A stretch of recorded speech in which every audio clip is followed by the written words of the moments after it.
자, 그러면 오늘은 선생님이 오모 대비 수업을 한다고 안내 드렸고, 선생님이 요 지문은 편집을 해서 몇 개 가져왔어요. 그래서 비문학 지문, 그 다음에 문학 지문 이렇게 가져왔는데, 전체 지문을 선생님 다 할 수는 없고, 그래서 문학 딱 현대 파트를 선생님 딱 두 개 가져왔거든. 이렇게 하고, 다가오는 이제 목요일 5월 7일, 오모 이렇게 쳐야 될 것 같은데, 일단 뭐, 학력평가제 이제 교육청 모의고사이기 때문에 크게 우리가 뭐 의의는 두진 않습니다만 3모 때 약간 뭐 좀 만족스럽지 못한 성적 받았다면 요번 다시 성적 그지 끌어올릴 필요 좀 있어요. 왜냐 이제 또 6모 전에 학교에서 치는 마지막 실무이기 때문에 그지? 그래서 자 선생님이 이제 뭐 시험 끝난 친구들 대상으로 이제 수업 선정했는데 이거 또 연휴다 보니까 여기까지 오고 결석이 좀 있고 하네. 자 그럼 수업합시다. 그래서 한 페이지 넘겨보시면은 자 2페이지, 3페이지에 일단 기술 지문 쌤이 한 개 가져왔어. 이거 지금 내가 평가원 지문들 가져온 거기 때문에 일단 글의 구성이 그 짜임이 수특 지문 읽다가 이거 읽으면은 되게 매끄럽고 그지? 자 정갈하다라는 느낌을 받을 수 있을 건데 일단 우리가 다시 자 쌤이 모의고사 비문학을 오랜만에 수업하니까 간단하게 좀 얘기를 하면 어쨌든 간에 나는 이거 흐름이라는 게 되게 중요하다고 생각하는 사람이거든. 이 흐름이라는 게 사실 우리가 뭐 범주화시키고 층이 맞추고 그지? 이런 것들 계속 내가 생각해줘야 된다는 거야. 그러니까 한 문단 읽고 그 다음에 내가 지금 예측해가면서 들어갔을 때 그치? 내가 지금 예측한 내용하고 지금 맞아 들어가는지 내가 지금 예측한 구조나 내용과 그치? 좀 다른지 이런 것들에 대한 연습들을 자꾸 해줘야 돼. 그래서 이런 지금 이제 패턴들에 있잖아요. 그치? 평가원 패턴들에 약간 최적화돼야 된다는 겁니다. 일단은 내가 뭐 이걸 다 구구절절 설명이 좀 힘드니까 자 그 다음에 쌤이 또 얘기해주고 싶은 거는 일단은 내가 지금 금방 뭐 간단하게 얘기를 했지만은 너희가 자꾸 생각을 해줘야 돼. 그지? 그러니까 뒤에 이어질 내용이라든지 또는 자 구조를 딱 봤을 때 자 이 흘러갈 어떤 방향이라든지 이런 것들에 대해서 너희들이 좀 선제적으로 자꾸 이제 떠올려줘야 된다고. 지문에 끌려다니면 안 된다는 거야. 그치? 그러니까 네가 만약에 필자라면, 네가 만약에 평가원 지문을 쓰는 교수라면 그 다음 내용이 뭘 넣을래 했을 때 어느 정도 이제 여기 좀 익숙해지려면은 한 8할, 9할 정도의 정확성을 이제 나와줘야 된다. 그래야 글이 매끄럽게 읽혀. 그치? 자, 어쨌든 이게 또 지문의 어떤 이제 유형에 따라서 조금 읽는 방법이 관점 좀 다를 수도 있습니다만은 우리 뭐 인문 예술 같은 경우에 철저하게 지금 어때? 관점 위주로 좀 읽어줘야 돼. 이거는 논증 위주로 좀 읽어줘야 된다고. 그러니까 앞에 얘기해서 A가 주장을 했는데 마지막 문장에서 A의 지금 한계라든지 그치? 가 나왔대. 그러면은 당연히 이것에 대한 뭐 보완책이라든지 또는 이것에 대한 뭐 반박하는 새로운 어떤 주장 관점 나올 수가 있는 것이고 와 같은 이제 접근이 필요할 것이고 지금 쌤이 띄워놓은 과학기술 지문 같은 경우는 이거는 이제 철저하게 우리가 과정이라든지 그치? 구성, 요소들 얘네들의 어떤 세부적인 어떤 특징들 있잖아요. 그치? 얘네들을 좀 주목해서 읽어줄 필요가 있다는 거죠. 그러니까 자 대개는 보면 이게 과학기술의 이 과정이라는 것은 대부분 이게 지금 이제 우리가 종속적이다 또는 직렬적이라고 한다고. 그러니까 예를 들어서 우리가 최종적 첫 문단에서 자 A를 통해서 우리가 D를 한다라고 얘기를 했는데 알고 보니까 2문단, 3문단에서 그지 A가 그지 D가 되기 위해서 뭐가 일단 B를 거쳐야 되고 그지 그 다음에 또 자 C를 거쳐야지만이 D로 갈 수 있다 이런 어떤 직렬식 배치가 많다 그지 그러니까 각 과정들에서 그지 이런 특징들이 무엇이며 각 과정이 아니고 만약에 구성 요소별 특징들에 대해서 얘기를 한다 하더라도 이제 이런 것들 좀 이제 우리가 디테일하게 봐줄 필요가 있다라고 그지? 그래서 오늘 읽을 요 기술 지문이 이런 종속, 그지? 뭐 과정, 구성, 뭐 이런 것들하고까지 맞아 떨어지는 지문이니까 적합한 것 같고. 그 다음에 우리가 뭐 사회문화에서 사실 요즘 문화는 잘 안 나옵니다. 이제 사회 파트에서도 뭐 경제 아니면 이제 법 지문이 지금 이제 계속해서 나오고 있는데 어쨌든 이것도 지금 이제 결국엔 뭐라고 우리가 지금 이제 보는 뭐 이론이라든지 그지? 또는 현상 이런 것들에 대해서 그지 뭐 한다고 적용 내지는 분석하게끔 유도를 한단 말입니다. 그치? 그래서 그러니까 사실 제 지문들마다 스타일이 좀 달라요. 다르지만 전체적으로는 이런 선제적인 우리가 마인드를 좀 가지고 가졌을 때 그치? 다 용이하게 읽어낼 수 있는 것들. 알겠지? 그래서 여러분 이제 그 내신에 좀 최적화되어 있다가 다시 이제 머리를 이제 모의고사식으로 좀 이제 수능식으로 바꾸려고 하는 게 그게 뭐 단기간에 또 바로 되진 않아. 그래서 오늘 쌤이 간단하게 좀 다시 이제 오모 좀 이제 그래도 좀 수월하게 접근할 수 있게끔 이렇게 내가 한 달 정도 수업을 구성을 했고, 그래서 요거 내가 오늘 요거 인문예술 아니 다시 과학기술 요거 한 개 하고 뒤에 내가 사회지문 한 개 넣었어. 요거 요즘 잘 나오는 법지문. 그다음에 세 번째 지문 내가 인문예술 넣으려다가 과학기술 정보량 많은 과학기술 지문 한 개 넣었는데 요거는 아마 좀 이제 기출 돌린 친구들 중에는 이미 읽어본 친구가 있을 것 같은데, 미생물 관련해서. 어쨌든 내가 일단 비문학을 3개 넣었지만 요 2개를 수업할 거고 마지막 질문 여러분들 시간 주고 풀고 그냥 답만 체크하고 넘어가요. 알겠지? 자, 그리고 나서 한 쉬고 나면 이제 문학 할 거거든요. 문학 얘기는 문학 할 때 다시 말씀드릴게요. 알겠지?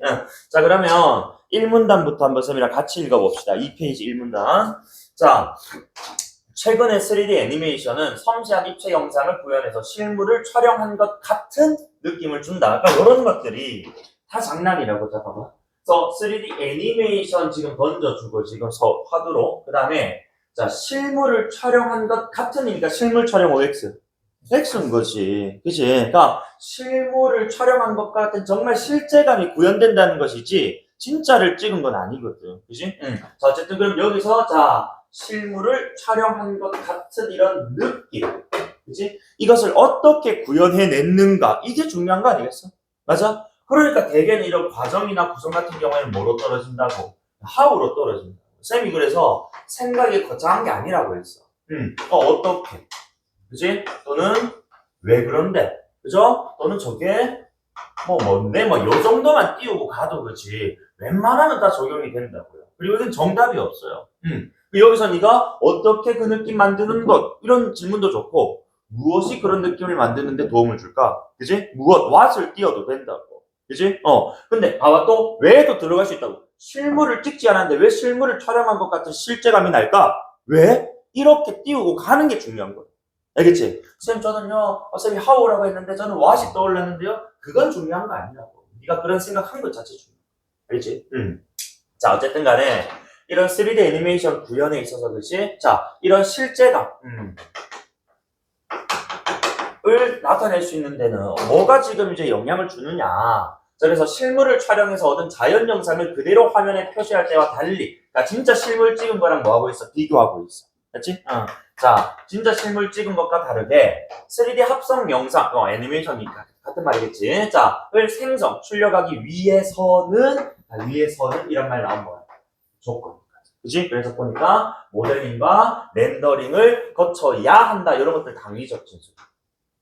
어떤 필연적 진술이란 말이야. 그치? 그러니까 핵심 키워드는 우리는 오늘 이제 그래. 모델링과 렌더링을 볼 것이다. 이거예요. 쌤이 좀 밑줄 치고 했지만 사실은 내가 밑줄을 수업 중에 치지만은 밑줄 그렇게 많이 치는 걸 내가 선호하진 않아. 그러니까 여러분들이 딱 지문을 만났을 때 1문은 되게 짧지만 여기서 뽑아낼 수 있는 이 정보라든지 그지 또 뒤에 이어질 내용들 이런 것들을 최대한 자꾸 너희들 생각을 가지고 끄집어낼 수 있으면 돼.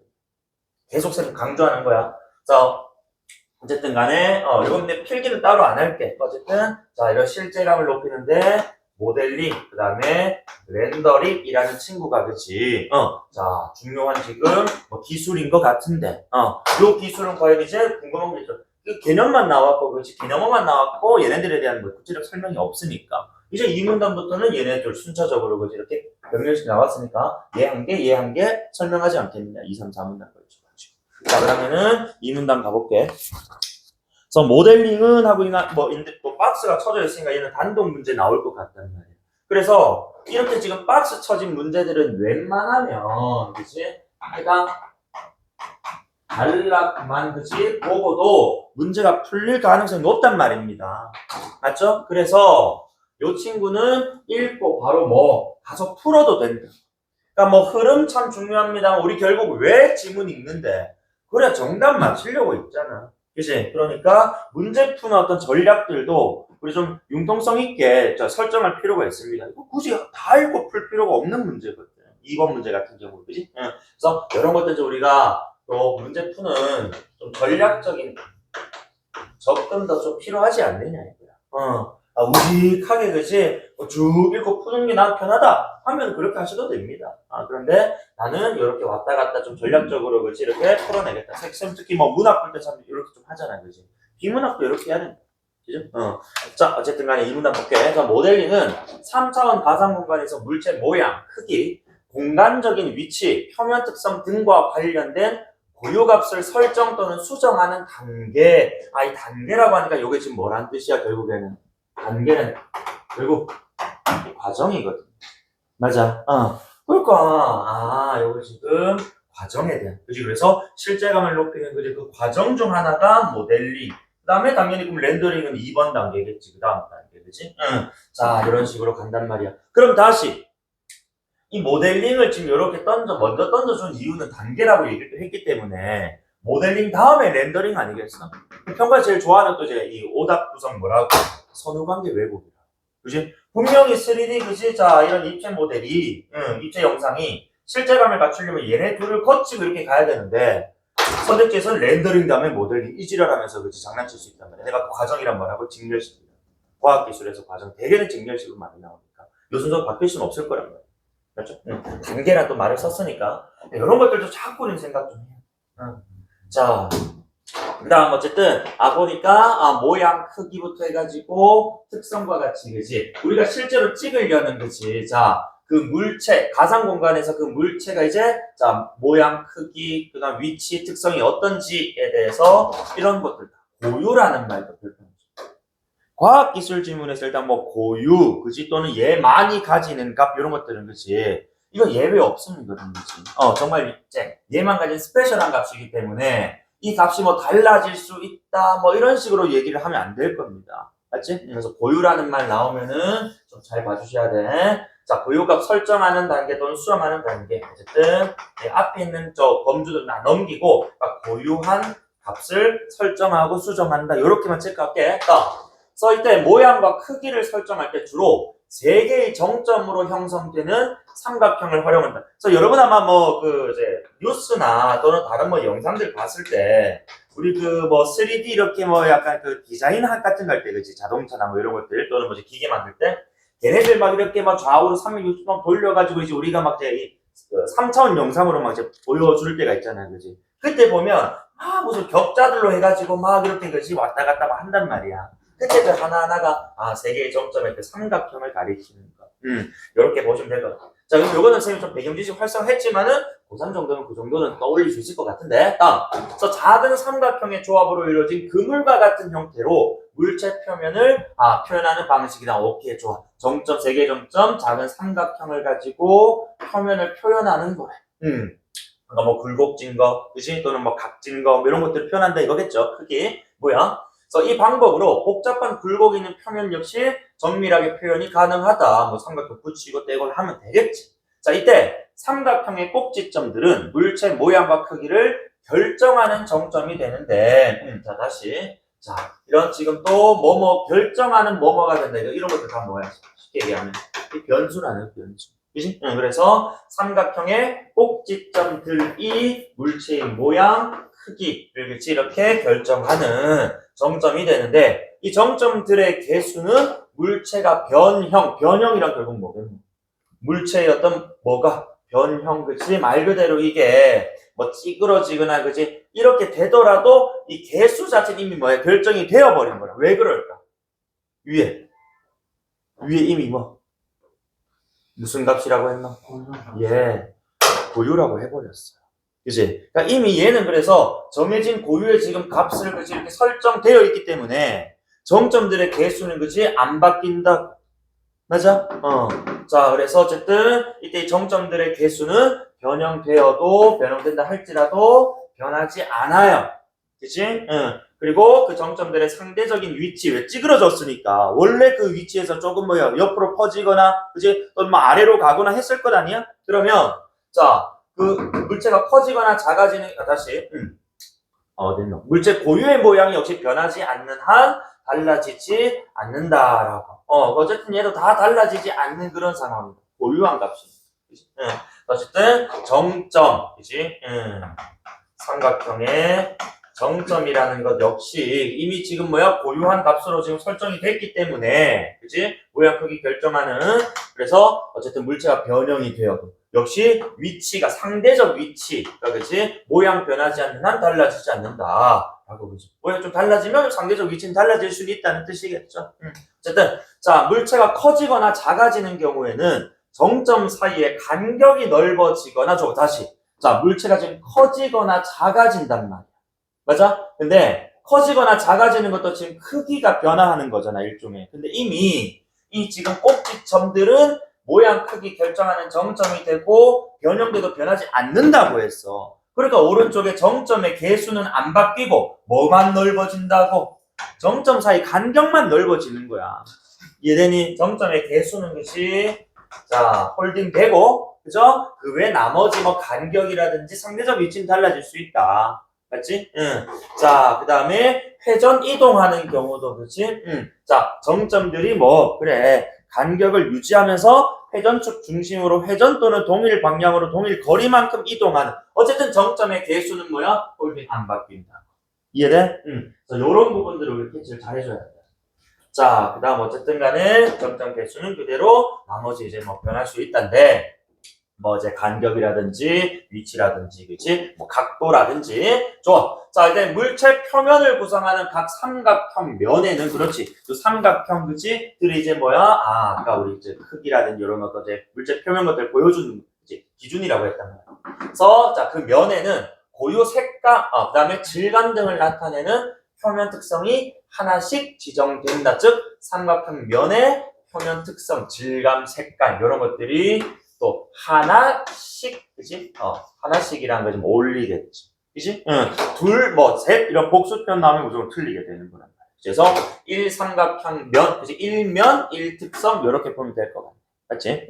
어쨌든 간에, 자, 그래서 면 같은 경우에는 표면의 특성을 또 보여주더라. 그지? 삼각형의 정점 개수 홀딩, 그래서 위치라든지 간격은 이렇게 조금 달라질 수 있고, 그 다음에 특성 같은 경우에는 삼각형 그 면에 이렇게 붙어 있다. 그지? 한 개씩. 요런 얘기예요. 그러니까 선생님이 사실 지금 이게 내신 우리 위주 수업이었다면 내가 하나하나 다 적어가면서 얘기했겠습니다만은, 사실 아까 얘기했지만은, 자, 우리가, 이 과정이라는 것 딱 던져주고, 모델링이 지금 첫 단계인데, 이때 지금 모델링이란 전체적인 골격, 이제 뼈대를 지금 이렇게 아까 틀을 만드는 그런 어떤 단계로 봤을 때, 이런 삼각형이란 걸 활용해서, 그치? 정점 개수로, 그치? 크기, 모양, 그 다음에 면으로 색깔, 질감, 이런 것들 드러내는, 이렇게 간단하게 보면 된다.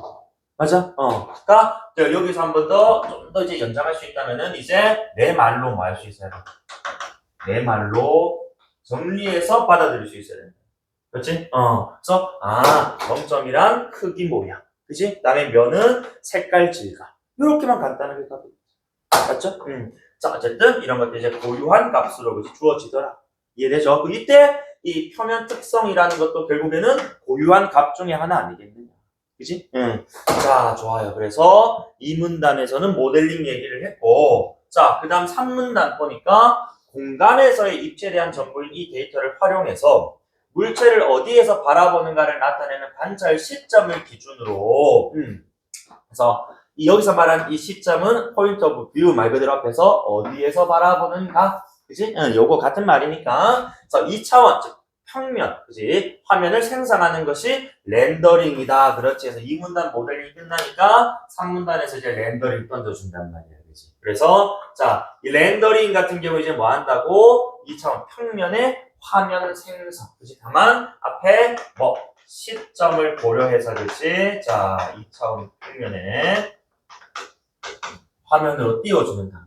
그럼 당연히 앞서 지금 모델링으로, 그지? 만들어진 지금 뼈대 골격, 그리고 색 질감, 이제 이런 것들 활용해서 이제 뭐 한다고? 띄우는 단계가 렌더링이구나. 그지? 라고 받아들이면 된다고. 쌤이 아까 2번 문장, 2번 문제 우리 한번 다 읽고 풀자, 알겠지? 쌤 이거 한번 쭉 다 읽고 풀게. 만약에 현실 나도 실전이었다면 바로 2번 문제 풀었을 것 같은데 일단 쭉 읽자. 오늘 알겠지? 자, 어쨌든 전체 화면을 잘게 나눈 점 1 우리가 화소라고 하는데, 그래서 우리가 그 카메라 이제 그 기능 그 화질 이제 화소에 따라 그 화소의 개수 이런 것들 이제 결정된단 말이야. 그래서 정해진 개수의 화소로 이제 화면을 표시하고 각 화소별로 밝기나 색상 등을 나타내는 화소값이 부여가 된다. 여기서 좀 조심해야 되는 포인트가 이 워딩들이야. 봐봐. 잘게 나눈 점을 우리가 화소라고 하는데 그러면은 렌더링 아까 화면 보여준다고 했단 말이야. 그러면 화면 안에 이제 점점 찍혀 있어. 이제 이거 하나를 이제 화소라고 부를 거야. 그 다음에 근데 그 화소는 지금 봐 정해진 개수의 화소라고 되어 있잖아. 그럼 얘도 이미 지금 설정이 되어 있다고. 맞아? 갑자기 화소가 그지? 여기 뭐 첫 화면에서는 1분 1초쯤에서는 그지? 10화소였는데 갑자기 2분 30초에서는 1000화소가 된다. 그런 건 없다고. 무조건 자 정해진 또는 고유한 요런 워딩들은 꼭 잘 보셔야 됩니다. 알겠죠? 화면을 표시하고 다만 각 화소별로 예를 들어 우리가 1000화소라고 하자. 그치? 그러면은 1번 화소 너는 밝기를 10으로 나타내. 그치? 자, 348번 화소 너는 밝기를 1로 나타내. 이런 식의 뭐를 또 갖는다고? 화소 값이 부여된다는 거야. 이해되니? 자, 화소, 점 하나를 화소라고 하자. 자, 화소가 있고, 여기에 이제, 자, 그 화소가 가지는 뭐가, 개별 특성이라고 표현할까? 이 화소 값들이 부여가 된다는 거지. 그지? 그래서, 렌더링 화면 띄워주는데, 화면에 이제 우리가 기본 단위는 지금 뭔 것 같아? 화소인 것 같아. 근데 그 화소의 개수는 정해져 있고, 각 화소별로 어떤 특정 값이 그 역시 또 부여가 된다. 맞지? 결국 이제 여기서는 이런 값들이 좀 중요한 개념인 것 같다라는 것도 포인트를 빡빡 잡아주면 좋다는 거지. 그치? 그래서 렌더링 단계에서, 그렇지. 2단계, 렌더링 단계. 맞아? 자, 화면 안에서 동일 물체라도, 같은 물체라도, 멀리 있는 경우는 작게, 그 다음에 가까이 있는 경우는 크게 보이는 원리, 이거 원근법이라고 하잖아. 그치? 그래서 화소값을 지정함으로써 물체의 원근감을 부여하면, 이 화소값을 또 이제, 자, 주는 변수가, 그치? 원리를 활용하여니까, 그치? 이런 것도 선우인과잖아. 그치? 그러니까, 또 화소값의 결정 변수는 원근감이구나. 그지? 뭐냐 가깝냐에 따라가지고 결정되는 것 같네요. 그래서 물체 원근감. 왜냐면 우리가 지금 2D의 화면으로, 2차원 화면으로 보니까, 그치? 요것만 봐서는 이게 멀리 있는 건지 가까이 있는 건지 모를 수 있단 말이야. 그냥 화면에서 그걸 구현해준다는 거예요. 다음. 자, 그래서 표면 특성을 나타내는 값을 바탕으로, 다른 물체의 가려짐이나 조명에 의해 물체 표면에 생기는 명암, 가려짐, N이나니까 O와 다음은 명암, 밝고 어두움, 자 그림자 등을 고려해서 역시 또 화소값을 정해줌으로써 오케이 좋아. 그러면은 자 원근감 구현에서 화소값을 주는 게 1번 지금 변수였다면은 2번 변수는 지금 이런 건 뭐라고?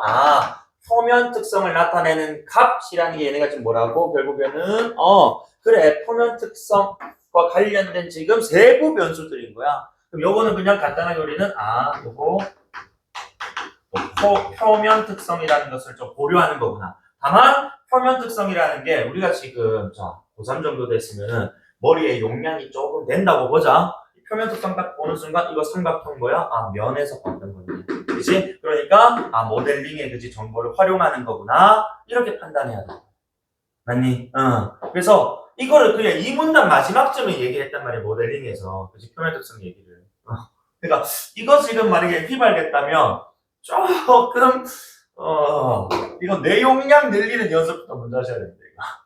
그지? 네. 어쨌든 표면 특성, 삼각형 면과 관련된 정보를 활용한 것 요렇게 알겠지? 어쨌든 화소값을 역시 정해준대요. 그래서 물체 입체감을 또 구현한 원근감은 물론이고 이제 이런 것들이 이제 입체감을 이제 고려를 한 거구나. 그치? 이렇게 보시면 되겠네요. 그러니까 2D 화면이지만 우리는 지금 뭐다? 되게 지금 이게 뭐야? 볼록하고 튀어나오고 멀리고 가까이 있고 이런 것들도 알 수가 있고. 그래서 화면을 구성하는 모든 화소의 화소값이 결정이 돼. 이런 변수들을 활용해서, 그치? 아까 우리가 1000화소라면 1000개 화소 요소들이 각각의 이제 모든 그 화소값을 가질 겁니다. 맞죠? 자, 그러면 하나의 프레임이 형성이 되고 생성되고 이를 화면 출력 장치를 통해 모니터에 표시하면 정지 영상이 완성되더라. 그래서 그치? 요거 지금 이제 어쨌든 렌더링 안에서 세부 과정인데 화소값 결정이 그치 되면 프레임이 생성되고 출력 장치를 통해서 그치 모니터에 표시하면 말 그대로 일단은 멈춰있는 영상이 만들어집니다. 그치? 그럼 여기 이제 계속 이런 프레임들을 붙여 나가면은 마치 막 움직이는 듯한 그런 영상들이 만들어진다. 이해되니? 응. 좋아. 그래서 이건 따로 생 필기는 안 할게. 알겠지? 응. 이런 과정을 통해서 우리가 보는 거구나 라고 생각합니다. 납득되나? 자, 다음 4문단인데 어제 수업을 쌤이 그 수특제 과학기술 7, 8, 9강 했었는데 상원이 수업 했었잖아. 우리 어제 8강에 CPU랑 뭐 했었나? GPU 했었잖아. 그치? 요게 평가원 기출에 나왔던 거라. 그래서 아마 우리 올해 6구 만약에 뭐 평가원이나 수능 포함해가지고 요 친구가 나온다면은 요번에 이런 영상이 아니고 아마도 뭐 AI가 학습하는 과정하고 연결해서 나올 것 같아서 말씀드렸던 것 같은데 어쨌든 자 마지막 단락 빠르게 한번 정리해볼게요. 모델링과 렌더링을 반복해서 생성된 프레임들 그렇지 이게 프레임 하나면 아까 정지된 영상이었거든. 그치? 그러니까 프레임들 복수 표현 나왔으니까 요 과정을 여러 차례 거쳐서 여러 프레임을 만들면 움직이는 듯한 영상을 이제 만들 수 있는 거지. 이해되니? 그래서 자 동영상이 된다. 맞지? 자 그래서 프레임 생성할 때 모델링과 관련된 계산을 완료한 후 그 결과를 이용해서 렌더링을 위한 계산을 한다. 그렇지. 모델링과 관련된 계산을 한 후 요게 지금 뭔데? 순서. 이 직렬이지. 맞지? 자, 그래서 그 결과를 활용해서 렌더링을 위한 계산들 하듯. 여기서 말하는 계산은 너희들 이제 붙여 나가줘야 된대. 흐름. 내가 뭐라고? 뭐가 중요했다고? 값이 중요해. 그치? 또 값 계산하려면 뭐 말 그대로 지금 계산해야 될 것 아닙니까? 그러니까 저런 값들 계산할 때 그치? 활용하는 또 요소가 있나 보다. 그죠? 보니까 자 이게 이때 정점 여기서 정점 삼각형이겠지. 자 정점 개수가 많을수록 해상도가 높아서 출력 화소의 수가 많을수록 연산량이 많아져 연산 시간이 길어진다. 어쨌든 요거는 지금 이제 정점 개수가 많을수록 연산 시간이 길어진다. 또는 출력 화소 수가 많을수록 연산 시간이 길어진다는 증감 정보잖아요. 그지? 간단히 체크하시면 되겠고. 왜냐? 그래. 이게 지금 뭐 할 게 많겠어? 쉽게 얘기해서. 뭐 할 게 많아지겠노? 이런 값들을 계산하는 게 그지? 과정이 좀 많아지니까. 당연히 좀 또는 예를 들어가지고 이게 정점의 개수는 아까 미리 고유한 값이라고 했지만은 자, 이 고유한 지금 이제 이 정해진 정점이 10개짜리랑 1000개짜리랑 당연히 CPU나 GPU가 계산하는 그지 뭐 속도라든지 그지 과정 좀 다르지 않겠느냐 이거야. 이건 뭐 우리가 납득이 바로 가능한 내용인 것 같고 어쨌든 자 정점의 개수 많을수록 화소 많을수록 조금 더 그지 연산 시간 오래 걸릴 대신에 좀 더 고품질의 영상을 볼 수는 있겠지. 다음. 그래서 컴퓨터 중앙 처리 장치는 CPU는 데이터 연산을 하나씩 순서대로 수행하기 때문에 자 내가 또 우리 CPU 나왔고 연산 계산을 하나씩 순서대로 이 새끼 약간 뭐야 약간 고리타분하네 그지? 하나씩 하는 거야. 그래서 과도한 양의 데이터가 집중되면 미처 연산되지 못한 데이터가 차례를 기다린 병목이랑 막히다. 자, 그래서 막혀서 그지 프레임이 완성되는데 너무 시간이 오래 걸릴 수 있다. 자, 그래서 자 우리는 CPU 그래픽 처리 능력을 보완하기 위해 자 CPU는 우리가 이렇게 보면 돼. 우리 CPU 뭐 코어 있고 GPU도 코어 있는데 CPU에 있는 우리 뭐 듀얼 코어 이런 쿼드라 코어 들어봤을 거예요. 컴퓨터에 사양 이런 거 비교할 때. CPU 코어는 약간 서울대에 나온 그 이제 고급 노예야. GPU에도 코어가 있는데 GPU 코어는 약간 우리 저기 뭐 예를 들어 가지고 초등학생 한 저학년 애들을 이렇게 고용한 학급 노예야. 근데 생각해봐. 내가 어제도 비유를 들었는데 자 한 자릿수 덧셈을 1000문제를 풀어야 되는데 서울대 교수 2명이랑 초딩 1000명이랑 붙으면 누가 이기겠노? 초딩 1000명이 이기지. 왜? 1000명이니까 한 문제씩만 담당하면 끝이거든. 근데 서울대 교수 아무리 똑똑해도 둘이서 500문제씩 그지? 이거 봐봐. 못해. 초딩보다 느릴 수밖에 없다고. 그지? 그러니까 지금 얘기했던 그 이유가 좀 봐봐. 이게 지금 CPU가 하나하나씩 할 수밖에 없다고.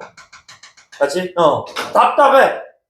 근데 자 GPU는 뭐 할 수 있다? 자 연산을 비롯한 데이터 처리를 독립적으로 수행할 수 있는 이 코어를 그지? 장치인 코어를 수백에서 수천 개를 가진다. 우리 위에 있는 CPU도 코어를 가지긴 가지면 얘는 한 많아봤자 6개밖에 안 돼. 고급 노예, 그지? 근데 여기는 하급 노예 1000명씩 막 가지고 있다. 당연히 빠를 수밖에 없대. 그래서 자 탑재하고 있다. 그래서 CPU의 각 코어는 다시 GPU의 각 코어는 그래픽 연산에 특화된 연산만을 할 수 있다. 얘는 다른 연산 안 하는 거야. 뭐 딱 연산만 한다? 그래픽 연산에 특화된 연산 계산만 하는 거야. 다른 잡다한 일 안 하는 거지. 그치? 맨날 그냥 그래픽 일만 하는 거. 그다음에 CPU의 코어에 비해서 저속으로 연산. 자, 다만 속도 1대1로 보통 누가 이겼어? 예를 들어서 자, 한 자릿수 덧셈 10문제 초딩 한 명 대 서울대 수학과 교수 좀 이상하네. 그러니까 우리 저기 뭐야 뭐 함수 문제라고 하자. 함수 문제 100문제를 우리 GPU 노예하고 CPU 노예하고 보통 누가 이겨? 1대1로 붙으면 당연히 CPU 코어가 이기지. 그지? 요거예요. 다만 속도 1대1로 붙으면은 CPU 코어에 비해서 느릴 수밖에 없다. 이런 뜻인 것 같아.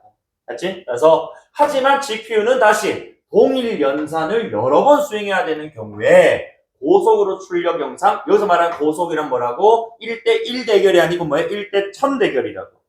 알겠지? 왜 앞에 동일 연산 반복 수행. 그지? 요때는 초딩 1000명이 더 낫다 이거.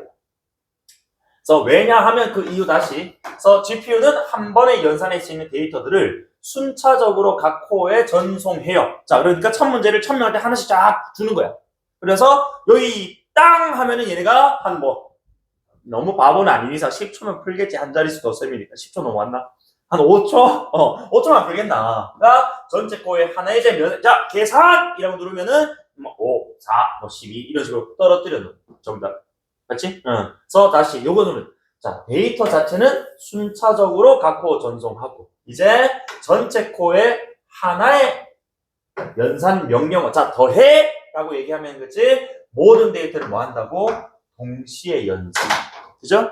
그러니까 서울대 교수 한 명이 1000문제 푸는 것보다 그치? 하나 푸는 것보다 자, 문제 쫙 다 주고 더하기 해라! 하면은 쫙 계산이 나옵니다. 그치? 연산 시간이 전체적으로는 뭐 할 수밖에 없다? 짧아질 수밖에 없다 이런 얘기. 그렇죠? 그래서 요거는 어쨌든 CPU하고 그치? GPU가 이런 지금 연산을 하는데 이게 지금 각각의 모델이 장단이 있는 것 같아. CPU는 고급적인 거지. 그 다음에 GPU는 단순하면서도 그치? 반복적인 어떤 업무, 그래픽 어떤 이제 처리 과정에서 좀 더 유리하지 않느냐 이런 얘기를 좀 했어요. 맞죠? 요거는 제가 딱 필기를 안 할게. 그러면은 자 1번 문제 한번 보면은 자 적절하지 않은 것 1번 선택지 자연 영상은 당연히 모델링 렌더링 필요가 없지 실물을 찍은 거니까 그지? 모델링 그러니까 이건 항상 너희가 항상 이제 빼놓으면 안 되는 게 어디서 지금 파생됐느냐야 또는 이 지문의 떡밥이 그치 뭐로부터 출발했느냐라고 결국엔 우리가 지금 뭐 실물이 아닌 것을 그치 진짜 실물을 찍은 것처럼 이제 이 영상으로 만들어내는 그 기술이 우리 핵심이었단 말이야. 그다음 자연 영상 이런 기술 필요 없지 모델링 렌더링. 이번에 렌더링에서 사용되는 물체 고유의 표면 특성은 화소값에 의해 결정. 자, 한번 봐봐. 2번 선택지에 따르면은 물체 표면은 화소값에 의해 결정이니까 이거 인거 어떻게 표현해야 돼?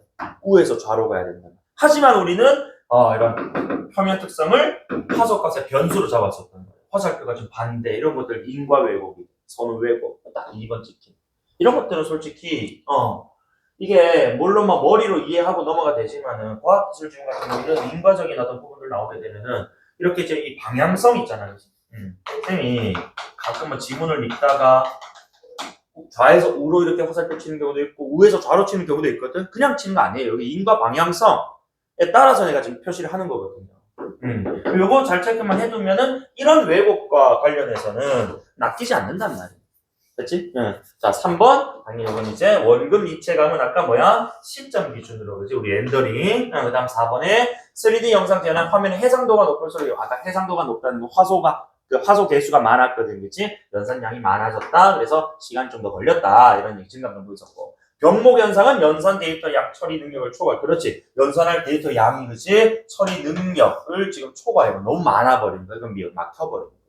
자, 그 다음에 2번 문제. 시험 실전이었다면 제가 아마 이 문단 읽고 바로 풀었을 겁니다. 그런데 한번 쭉 한 호흡에 읽어내는 거 한번 보여드리고 싶어가지고 쭉 읽었고 그래서 봐. 그래서 일단 모델링에 대해 가장 적절한 걸 물어봐서 1번 선택지. 일단 가려 보이지 않는 부분, 이런 가려 보이지 않는 부분 이런 것들 다 어디에서 나왔던 건데 이거 렌더링 워딩이었잖아. 그치? 그래서, 요런 지금 가려 보이지 않는, 요런 것들은 우리가 이제 그림자는 렌더링 과정이었고, 그 다음에 삼각형들을 조합해서 곡면 정교하게 표현, 이게 뭐였다고? 그 뼈대만 모델링. 그 정답이 2번이거든. 다음 3번에, 하나의 작은 삼각형의 다양한 색상의 표면, 자, 봐봐. 이런 지금 삼각형 1면에 뭐라고? 그렇지. 일특성이라고 했어. 맞아? 그러니까 이런 다양한 이런 표현들 조심해야 돼. 알겠지? 전칭이냐 특칭이냐. 응? 자, 그 다음에 4번에 공간상 위치한 정점들을 2차원 평면에 존재하도록 하는 누군데? 렌더링. 그치? 응. 그 다음에 5번에 다양하게 변할 수 있는 관찰 시점을 순차적으로 저장한다. 요것도 지금, 일종의 이제 렌더링이겠지. 그치? 응. 자, 그래서 정답은 2번이고.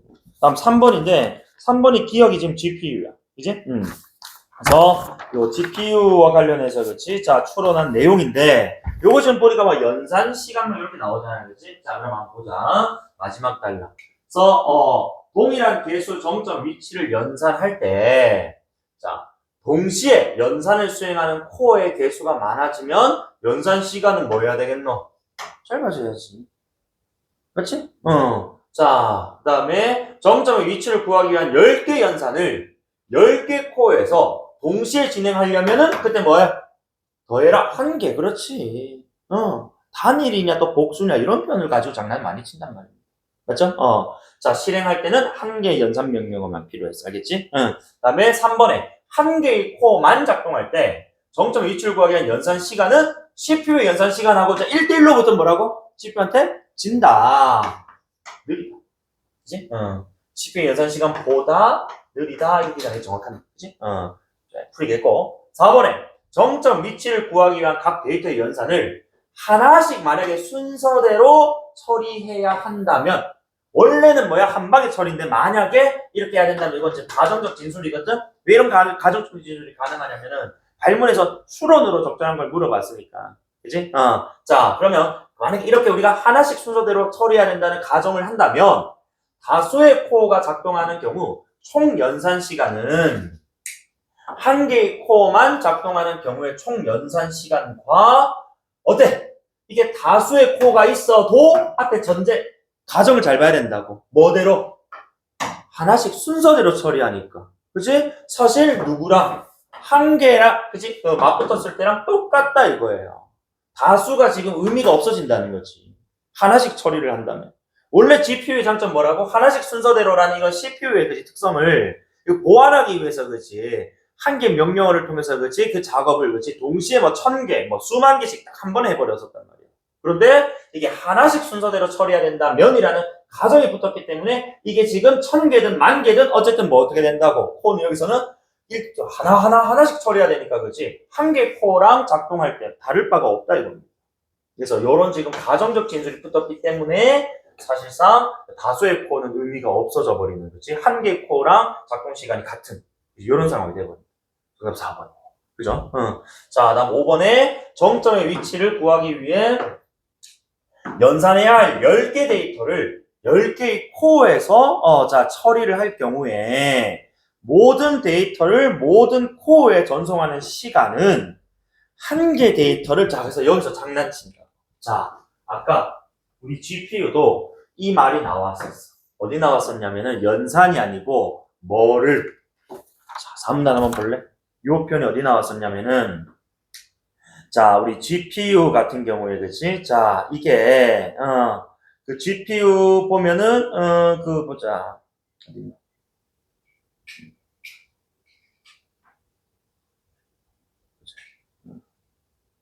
밑에 네 번째 줄에, 왜냐하면 GPU는 한 번에 이 연산에 쓰이는 데이터들은 어떻게 보냈다고? 순차적으로 보냈다.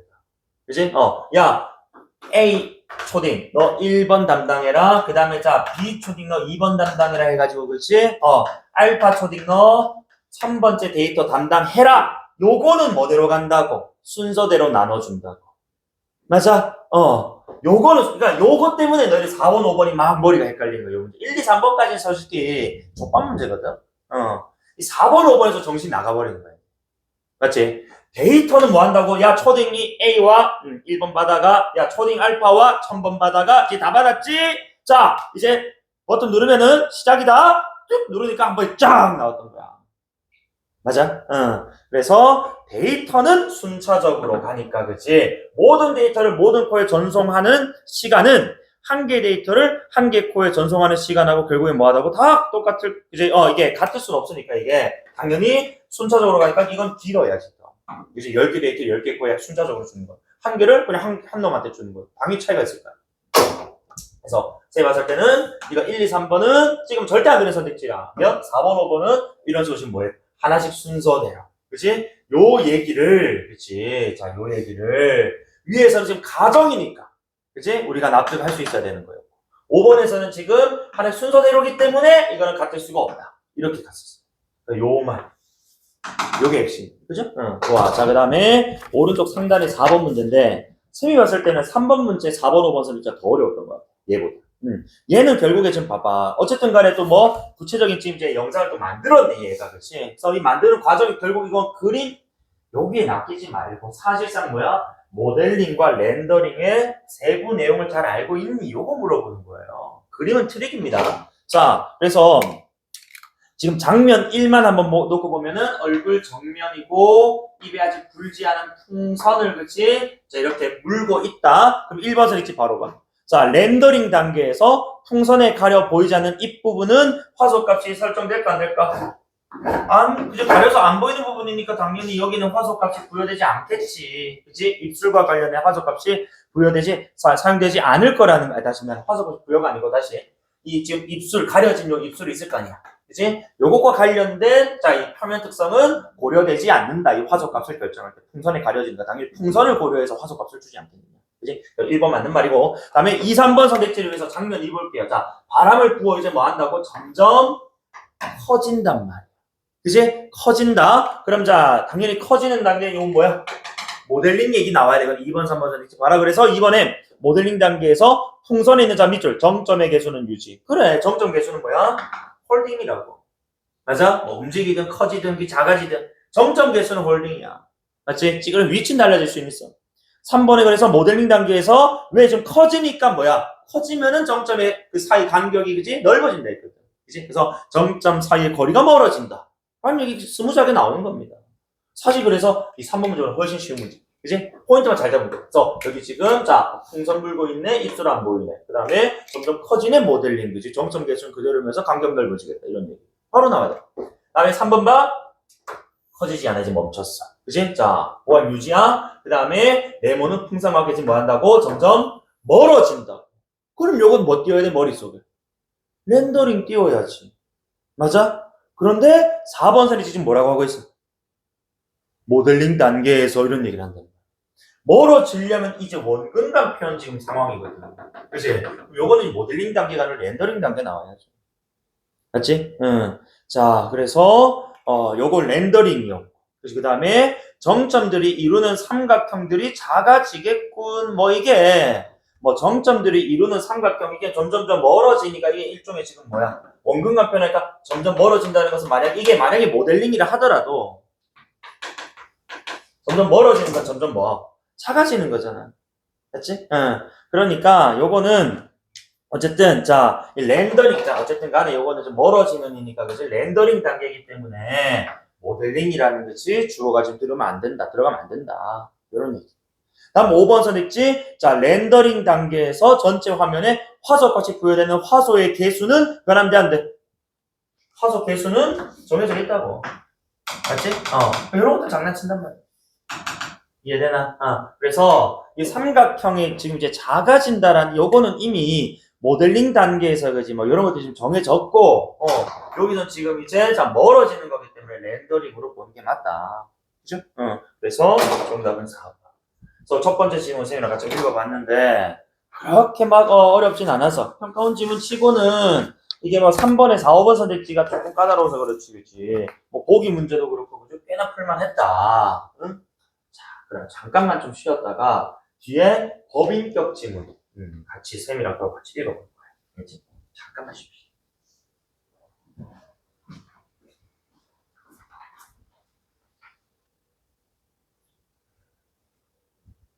자, 일단 우리 4, 5페이지에 나와 있는 사회 지문 하나 합시다. 그래서 일단은 여기 우리 또 법 지문이 최근 좀 수능 3년 연속으로 계속 나왔어. 그래서 요즘은 경제가 막 계속 여러분 좀 어렵다라고 하니까 뭐 필러 배제 이런 기조 때문인지 경제가 꽤 지금 안 나온 지가 꽤 됐어. 그지? 응.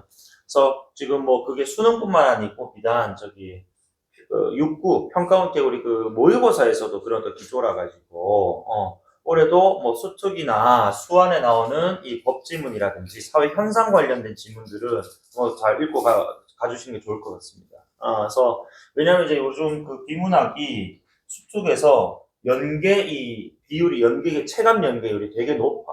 예전에는 그냥 한두 문장 던져주고 연계다 이랬는데 요즘은 한두 문단을 그냥 거의 복부 수준으로 줘버린단 말이야. 그래서 본인이 아예 안 읽고 가는 것보다는 이제 어느 정도 내신이 끝이 나고 뭐 사회문학 파트, 그래서 지문을 조금 본인이 안 읽었던 친구 있으면은 좀 여유 있을 때 읽어두시면 좋습니다. 알겠지? 그걸 뭐 우리가 기억해서 푼다는 건 아니지만 그래도 내가 한번 읽어봤던 것 같은데라는 생각이 드는 거 하고 생짜배기 처음 읽는 거하고는 아무래도 이제 현장에서 너희들이 이제 그날 엄청 긴장할 건데 느낀 어떤 이제 반응이 좀 다를 거란 말이야. 그래서 한번 읽어보는 게 좋아. 자, 어쨌든 4페이지에 1문단부터 한번 가볼게. 아까 우리 사회문화 같은 경우에는 이제 이론, 그지?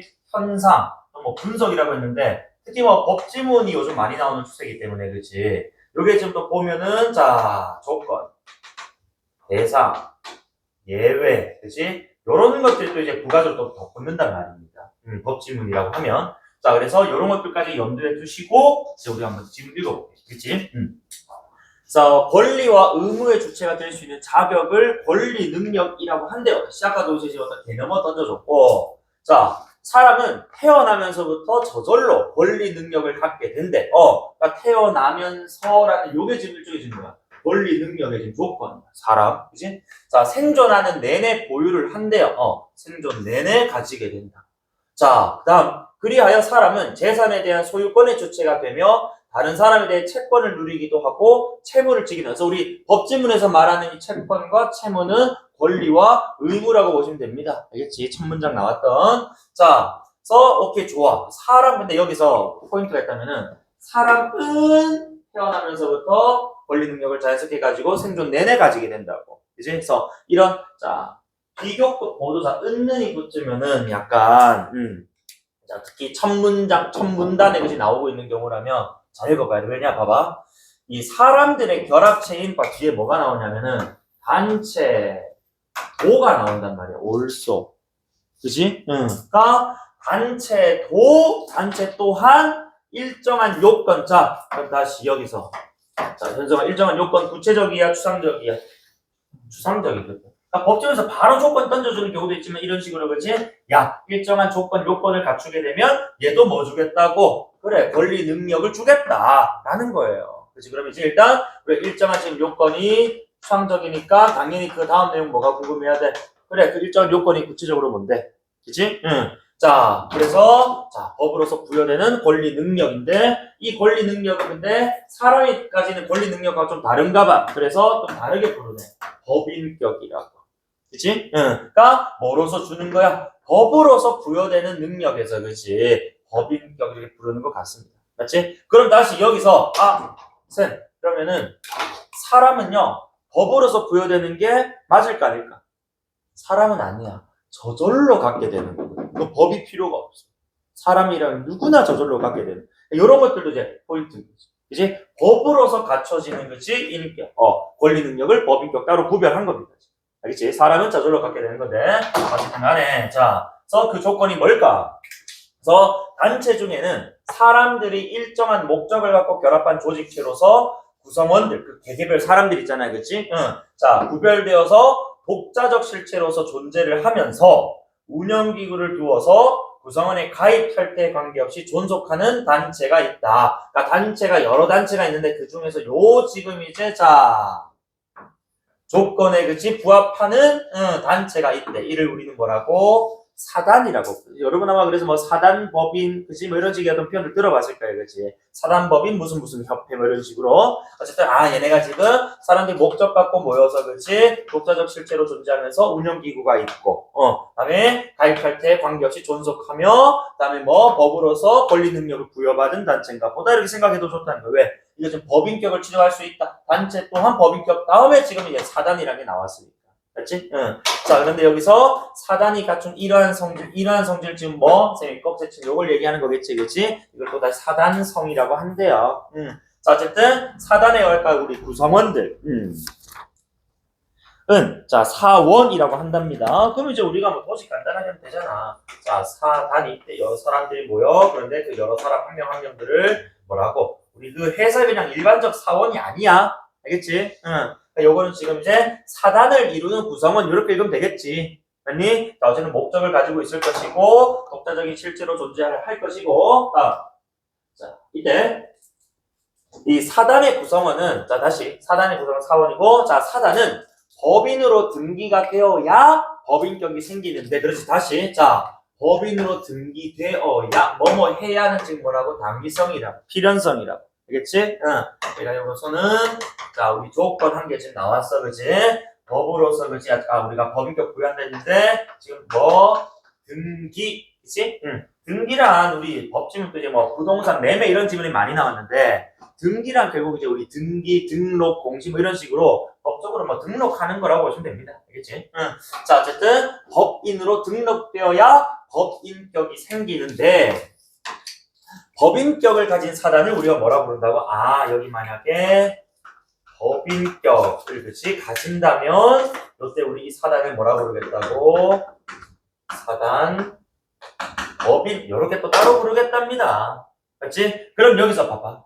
자, 동건 사단이 넓은 개념이야? 사단법인이 넓은 개념이야? 그렇지.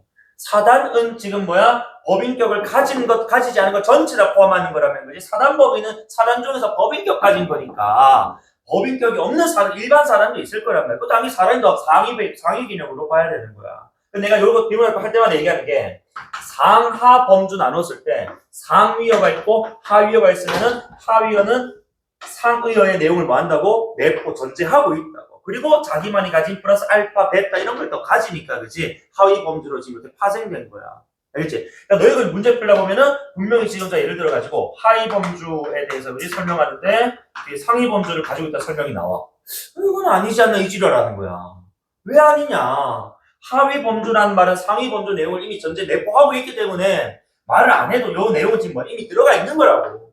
근데 지금 뭐가 다르다고? 주어가 다르다고 그냥 틀렸다 이렇게 되거든.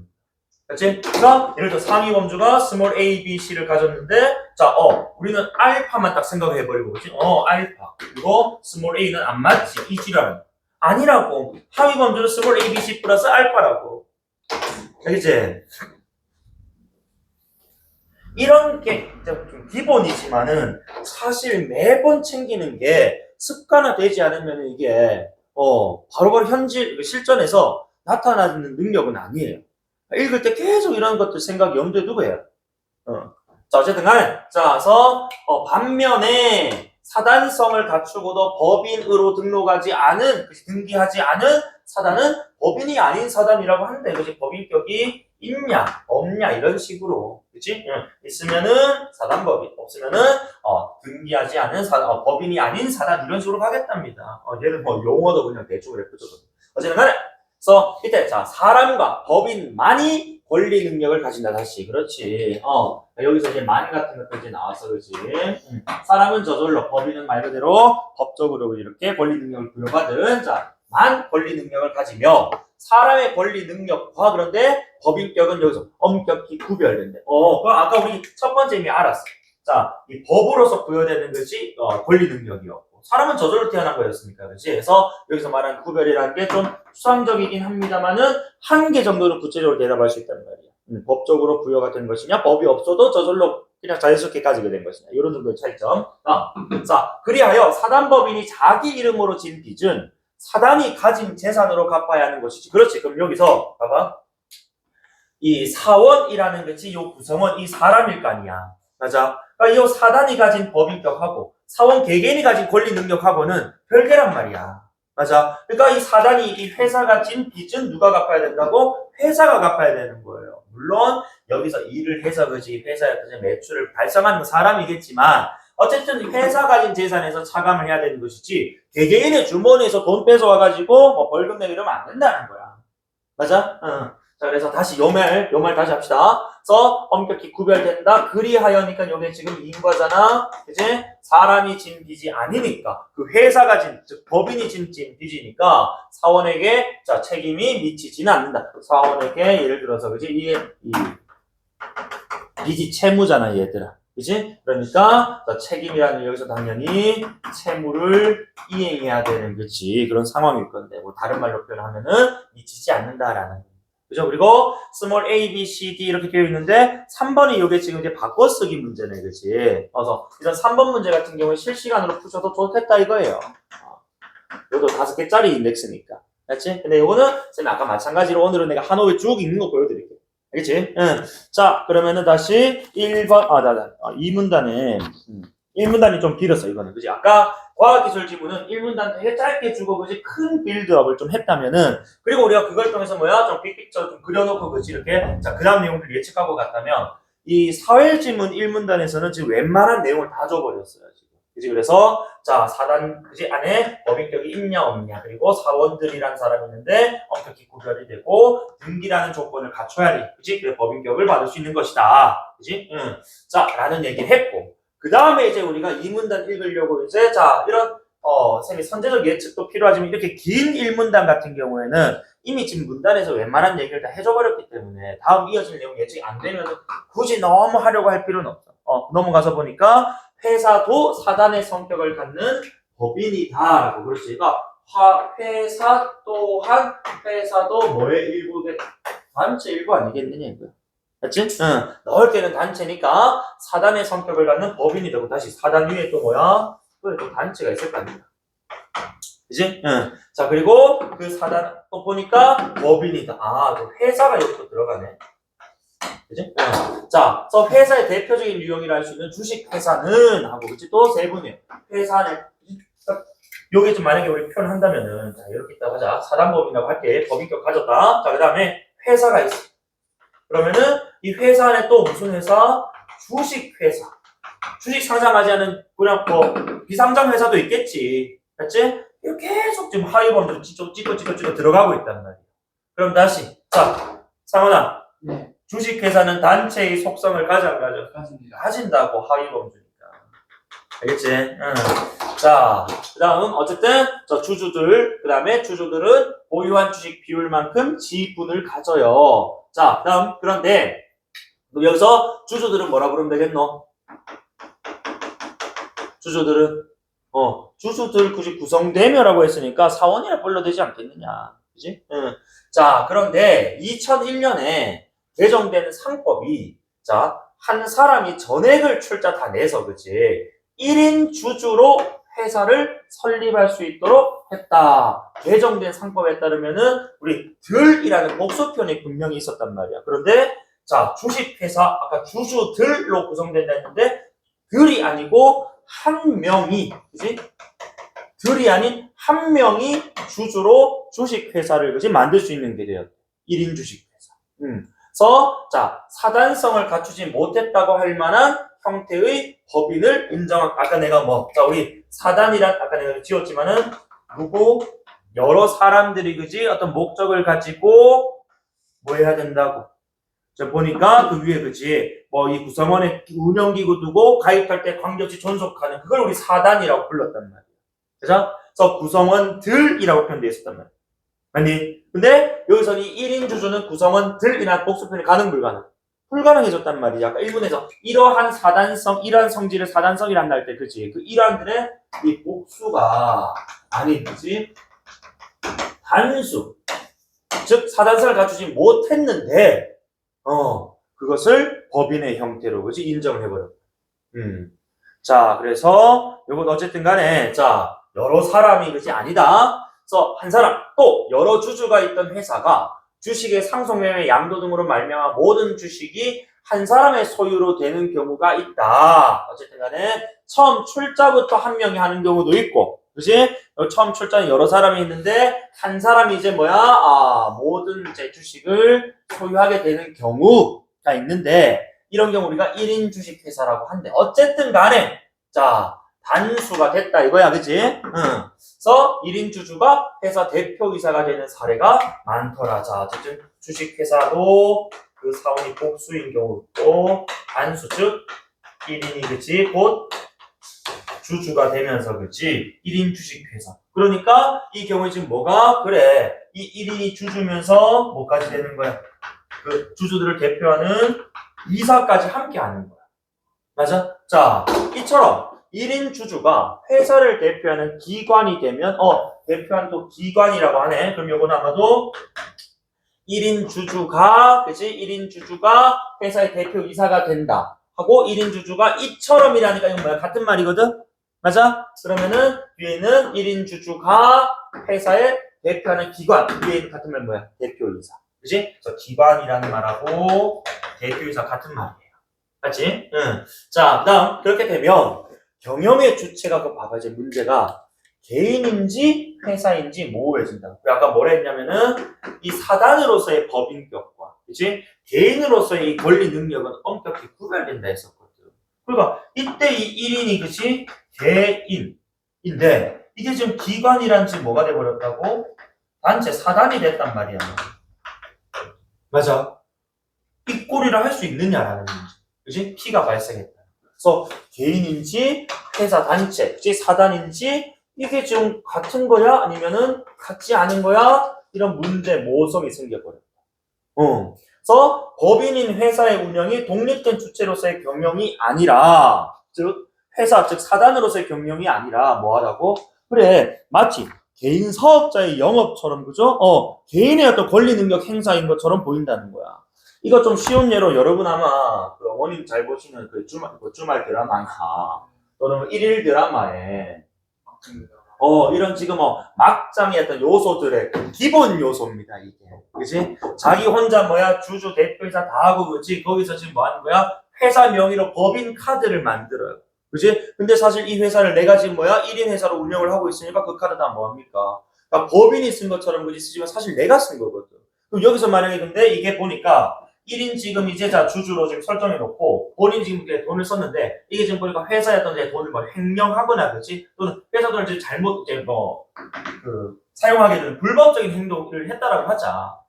그러면 현승아, 니 그 돈을 쓴 개인한테 죄를 물을래? 아니면 그 법인 회사 카드잖아. 그러니까 그 카드의 실소유주는 그 개인이야, 회사야? 개인이요. 회사입니다. 법인 카드의 주체는 소유주는 회사예요. 그러면 만약에 그 카드를 가지고 내가 불법적인 행동을 했을 때 개인한테 죄를 물어야 돼? 그 단체한테 죄를 물어야 돼? 라는 문제가 생긴다. 이 지문의 포인트가. 그지? 그래서 여러분 뭐 뉴스 보면 알겠지만 그지 뭐 횡령 그지 뭐 이런 것들이 그냥 진짜 회사 돈 훔치는 것뿐만 아니고 이런 식으로 그지 1인 주주가 뭐 하면서 대표이사가 되면서 그렇지 자기가 지금 뭐 하는 거야 다 5만 대만에 다 쓰고 다니는 그것도 횡령의 일부일 수 있어. 회사 돈을 함부로 쓴 거거든 개인이. 안 그래? 자 그래서 밑에 봐봐 4단락이 이 지문의 핵심인데 3단락 한 단락이 좀 길었어 그치? 자 구성원인 이 사람의 인격과 법인으로서의 법인격이 잘 분간되지 않는 경우 바로 위에 있는 것처럼 그치? 법인인 회사 운영인데 마치 개인의 영업처럼 그지 보인다라는 요 상황을 좀 이렇게 자 개인 사람의 인격 그지 권리 능력과 법인격이 충돌하는 요 상황을 이렇게 표현했단 말입니다. 그러니까 아까 얘기했던 것처럼 이런 지금 뭐 현상이라든지 그지 구체적인 상황들을 통해서 그지 뭐 한다고 분석하고 있잖아요. 그지? 또는 지금 화두를 던졌다고 봤을 때, 그래서 간혹 문제는 즉 상법상 회사는 이사들로 이루어진 이사회만을 업무 집행의 의결 기관으로 둔다 이거야. 봐봐. 상법상 회사라는 게 진짜 우리 만약에 사단을 인정받는 회사라면 이사들로 이루어진 이사회만을 업무 집행 의결 기관으로 둔다고. 그리고 대표이사는 그런 이사들 중 한 명으로 정한다고. 이사회에서 선출되는 기관이라고 그치? 이사회에서 선출된다고.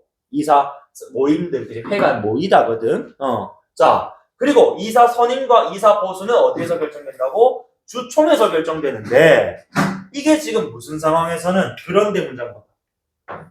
그런데 1인 주주, 그치? 1인 주식회사에서는 봐봐 이사 뭐가 아니라고? 들이 아니에요. 곧 자기 자신이 그치? 이사면서 대표이사면서 그치? 자 플러스 이걸 지금 본인이 혼자 주주니까, 그치? 주주 총회라는 것도 뭐 사람들이 뭐 이렇게 자기 혼자 하는 거야, 그치? 결국 지금 뭐야? 이 대표이사도 본인이 하고 그런 선임과 보수도 본인이 혼자 다. 이런 문제가 생겨버려. 그래서 사실상 뭐의 뜻대로 그 개인의 뜻대로 될 뿐 이사회나 주주총회는 그냥 뭐야? 명목상 있는 것일 뿐이라는 거야. 혼자 있는데 뭐 회의 의미가 뭐가 있냐 이거야. 그치? 응. 자, 그래서 퇴색. 그러니까 뭐가 견제가 안 되는 거야. 그치? 이 회사 돈을 얼마나 닦아썼는지에 대해서도 그렇지. 뭐 태클 거는 사람도 없다. 그래서 봐봐. 심한 경우에는 회사에서 발생한 이익이 대표이사인 주주에게 귀속이 돼버려고. 귀속된다라는 것은 회사 지금 자금으로 쓰이지 못하고 개인 자금으로 확 가버리는 거야. 자, 그런 식으로 뭐 한다. 즉, 결국 회사 자체는 허울만, 그지? 남게 되는 것이다. 돈은 누가 회사가 버는데, 그지? 그건 누가 쓴다고? 그래, 개인이, 그지? 다 가져가다가, 그지? 개인 통장에다 놓고 쓴단 말이야. 그러면은, 자, 여기서, 결국 자, 이처럼 회사의 운영이 주주 한 사람에게 개인 사업과 다름없이 이루어지고, 회사라는 이름과 형식은 장식에 지나지 않는 경우에는, 회사와 거래 관계에 있는, 자, 아까 우리 어떤 문제가 생기냐 궁금했는데, 이 거래 관계에 있는 사람들 있잖아. 이 사람들이 피해를 입는 문제가 발생하기도 한다. 물론 뭐 1인 주식회사가 다 나쁜 건 아닙니다만은, 예를 들어서 작정하고 내가, 자, 거래 대금, 그치? 거래 어떤 업체에다가, 그치? 자, 막 이렇게 지금 뭐 했다고, 이렇게 뭐 주문 넣어가지고, 뭔가 좀 만들어달라 하고, 그치? 그 대금을 내가 받았단 말이야, 예를 들어서. 받았는데, 내가 예를 들어서 뭐 이제 결제 대금을 막 10억, 그리고 A 업체 10억, B 업체 20억, 뭐 C 업체 30억, D 업체 40억에서 100억 땡겼어. 근데, 그 100억이 회사 소속이 아니고 어디로 들어가? 개인의 돈으로 들어가 버리니까. 아니, 자, 그래 놓고는 자기 뭐 한다고? 회사 그냥 뭐해? 회사 뭐 할 수 있어? 상장 폐지해버릴 수 있어. 그지? 그러면은, 결국 회사가 망했고, 그지? 뭐, 회생, 파산 신청, 이렇게 해버리면은, 결국 그 거래 대금을 이제 줘버린, 그지? A, B, C, D 업체 사장 또는 그 직원들을 어떡할 거냐. 그러면은, 그게 삥땅 친, 그지? 그 불법 행위는 누구한테 책임을 물을 거냐. 회사에 물어야 되느냐? 개인한테 물어야 되느냐. 그래서 요게, 자, 봐봐. 자, 대상 우리 지금 여기 1인 주식 회사였다, 그지? 자, 대상 나왔고, 예외가 나올 수밖에 없어. 법칙을 봐라. 자, 그래서 이때 그 특정 거래 관계에 관련하여서만 예외적 회사의 법인격을 뭐 한다고? 부인한다. 인정하지 않는다. 그치? 자, 근데 다만 앞에 또 조건이 있어. 그 특정한 거래 관계에 관하여서만, 그치? 그래서 뭐 불법적인 행위로, 그치? 피해가 발생했을 때에만 이렇게 한정 짓는 거겠지, 그치? 요때만 일시적으로 그 회사 법인격을 인정해주지 않겠다. 이런 예외적 조건을 잘 봐야 돼요, 그치? 자, 예외적 조건이지, 예외의 조건. 그래서 회사와 주주를 동일시해야 한다는 법인격 부인론. 그 결국 뭐다? 야, 아까 사람하고 회사, 그치? 사단이 가진 권리 능력은 별개라고 했거든? 구별되는 했거든? 그런데 이번에는 뭐 법인격 부인론, 법인격 인정해주지 않겠어. 그러니까 그건 1인 주주, 대표이사 너가 책임져야 되는 문제야. 그치? 왜냐면 회사 탓을 돌리고 도피해버리는 경우도 많거든. 그래서 법원에서는 그치? 자, 이렇게 판단을 했대요. 그래서 법률은 이에 대해 명시적으로 규정하고는 있진 않아. 이게 법률상으로 그지 이렇게 실정법으로 이렇게 막 이제 명시가 된 건 아닌 것 같습니다. 그렇지만 법원이 권리남용의 조항을 끌어들여서 이를 받아들였다. 아, 법원의 판결이 있나 봅니다. 그지? 그래서 어쨌든 이렇게 1인 주주, 회사가 1인 주주에게 완전히 지배되어 회사의 회계, 주총, 그다음에 이사회 운영이 적법하게 작동하지 못하는데도 회사에게만 책임을 묻는 것은 제도가 남용되는 사례. 그렇지. 이거는 개인이 지금 불법 행위를 저질렀는데 회사라는 지금 뭐야? 방패 뒤에 숨어가지고. 그치? 그러면 이거 안 되지 않느냐. 이건 1인 주주한테 그치? 때로는 뭐 할 수 있다. 이거는 원래는 자, 갖지 않는 게 맞는데 이렇게 지금 특정한 피해가 발생했을 때는 법인격 부인론이라는 것을 일시적으로 적용을 해서 그치? 그 회사 법인격을 우리가 뭐 인정해주지 않겠다는 거예요. 그러니까 그때는 책임이 누구한테? 회사가 아니고 누구한테 있다? 개인한테 있다. 이해되니? 자, 그러면은 자 오른쪽에 문제샘이랑 같이 한번 풀어볼 건데 자, 1번에 적절하지 않은 거거든. 자, 1번 선택지. 사단성을 갖춘 단체라는 것은 당연히 이제 뭐야? 그래, 사단 지금 이제 법인이겠지. 그러니까 뭐 이사회, 주총 이런 것들 그치? 자, 열 수 있는 기구가 있을 거다. 그다음에 2번에 주주가 여러 명인 주식회사 주주는 사단에 그래서 당연히 사원이겠지. 그치? 응. 자, 왜 그렇다고? 회사, 둘이 주식회사잖아, 그렇지? 그러니까 주주는 아까 내가 사원 같은 말이라고, 그치? 같은 층이 범주로 묶어줬고, 그 다음에 3번에 법인격을 얻은 사단은 재산에 대한 소유권의 주체가 되죠, 그치? 누가 그 사단이 그 주체가 되는 거야, 권리, 그치? 자, 그 다음에 4번에 사단법인의 법인격은 구성원에 가입할 때 관계 존속한다는 아까 사단성의 마지막 조건이었고, 그럼 정답이 이제 소급법에 따라 5번. 사람들이 결합한 단체에 권리와 의무를 누릴 수 있는 자격을 주는 제도가 사단이 아니고 이게 지금 무슨 제도라고? 법인격을 주는 거지. 법인격. 그치? 응. 그러니까 왜냐면 사단 다시 한번 더 내가 뭐라고 했어? 사단이라는 것은 사단성이 있냐 없냐에 따라서 그치? 사단법인가 사단성을 갖지 못한 뭐 사단 이렇게 얘기를 했었단 말이야. 그치? 그러니까 이거는 사단 그러니까 권리와 의무를 누릴 수 있는 자격을 주는 제도를 사단이라고 하면 안 되지. 없는 사단도 있다고, 법인격이. 이거는 이제 우리가 상하범주만 잘 찢었어. 그지? 그 다음에 2번 문제 봐. 자, 그래서 주식회사에 대한 설명인데, 1인, 자, 대표. 자, 이사는 주식회사를 대표나가 기관이라고. 예, 이사는, 대표이사는 기관이라고 했다. 그지? 그 다음 2번에 1인 주식회사는 대표이사가 법인 아니지. 1인 주식회사도 뭐, 1인 주식회사도 법인격은 누가 갖는 거야? 회사가 가져야지. 맞지? 법인격이란 거 법으로서 부여되는 거지. 자, 인격이니까. 이거는 사람이 갖는 게 아니고 회사가 갖는 거야. 이번에, 자, 주식회사 이사회에서 이사 보수를 아까 우리 주총에서. 그치? 응, 주총에서 결정한다. 다음에, 주식회사에서는 주총이 업무집행 의결기관이다. 업무집행 의결기관이 아까 뭐였어? 이사회였지. 이거는 뭐 3, 4번이 바뀌었네, 그지? 그 다음에 여러 주주들이 모여 설립된 주식회사가 1인 회사로 바뀔 수 있다. 그치? 왜? 모든 주식이 그치? 비율을 한 사람에게 몰빵해주면 그 1인 주식회사 될 수 있거든. 그치? 그럼 뭐예요? 아, 적절한 걸 찾는 거. 정답이. 맞죠? 자, 사실 뭐 실전에서는 1번 딱 보. 근데 이게 여러분, 이게 대표이사는 지금 사람인데 어떻게 기관이냐. 이런 생각 때문에 이거 1번을 못 짚고 넘어가는 애들 꽤나 많았다고, 당시에. 항상 이런 층이 딱 맞춰주는 것들 있잖아. 이런 것들, 이 꼴 표시들은 제발 다르게, 내 쌤이 늘 이게 범주층이란 말이 결국 뭐야? 같은 의미지만,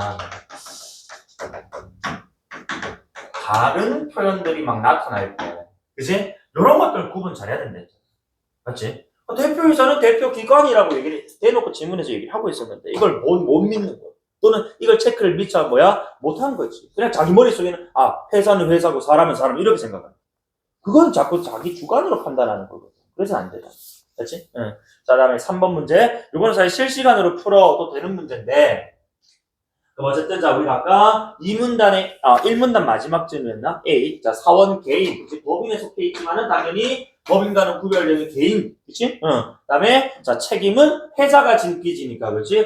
사단이 진 빚. 그치? 채무. 그 다음에 시가, 그러니까 사단성이라는 거였거든. 여러 사람이 결합한 조직회로서의 성격. 여러 가지 있었지만 간단하게 설명 좀 했네요. 그 다음에, 여기서는 다만 지금 뭐야? 이 시에서만큼은 뭐, 복수라는 의미가 좀 더 부각됐었어야 돼도. 그래서 앞에 뭐가 붙으면 여러라는 말이 붙은 거지. 그렇지? 그 다음에 4번의 D는 개인의, 개인 사업자의 영업권. 그렇지. 이게 법인격을 가진 거지. 이거. 독자적 실체로 운영되지가 않더라는 거야. 개인 사업하는 것처럼 보이더라고. 그치?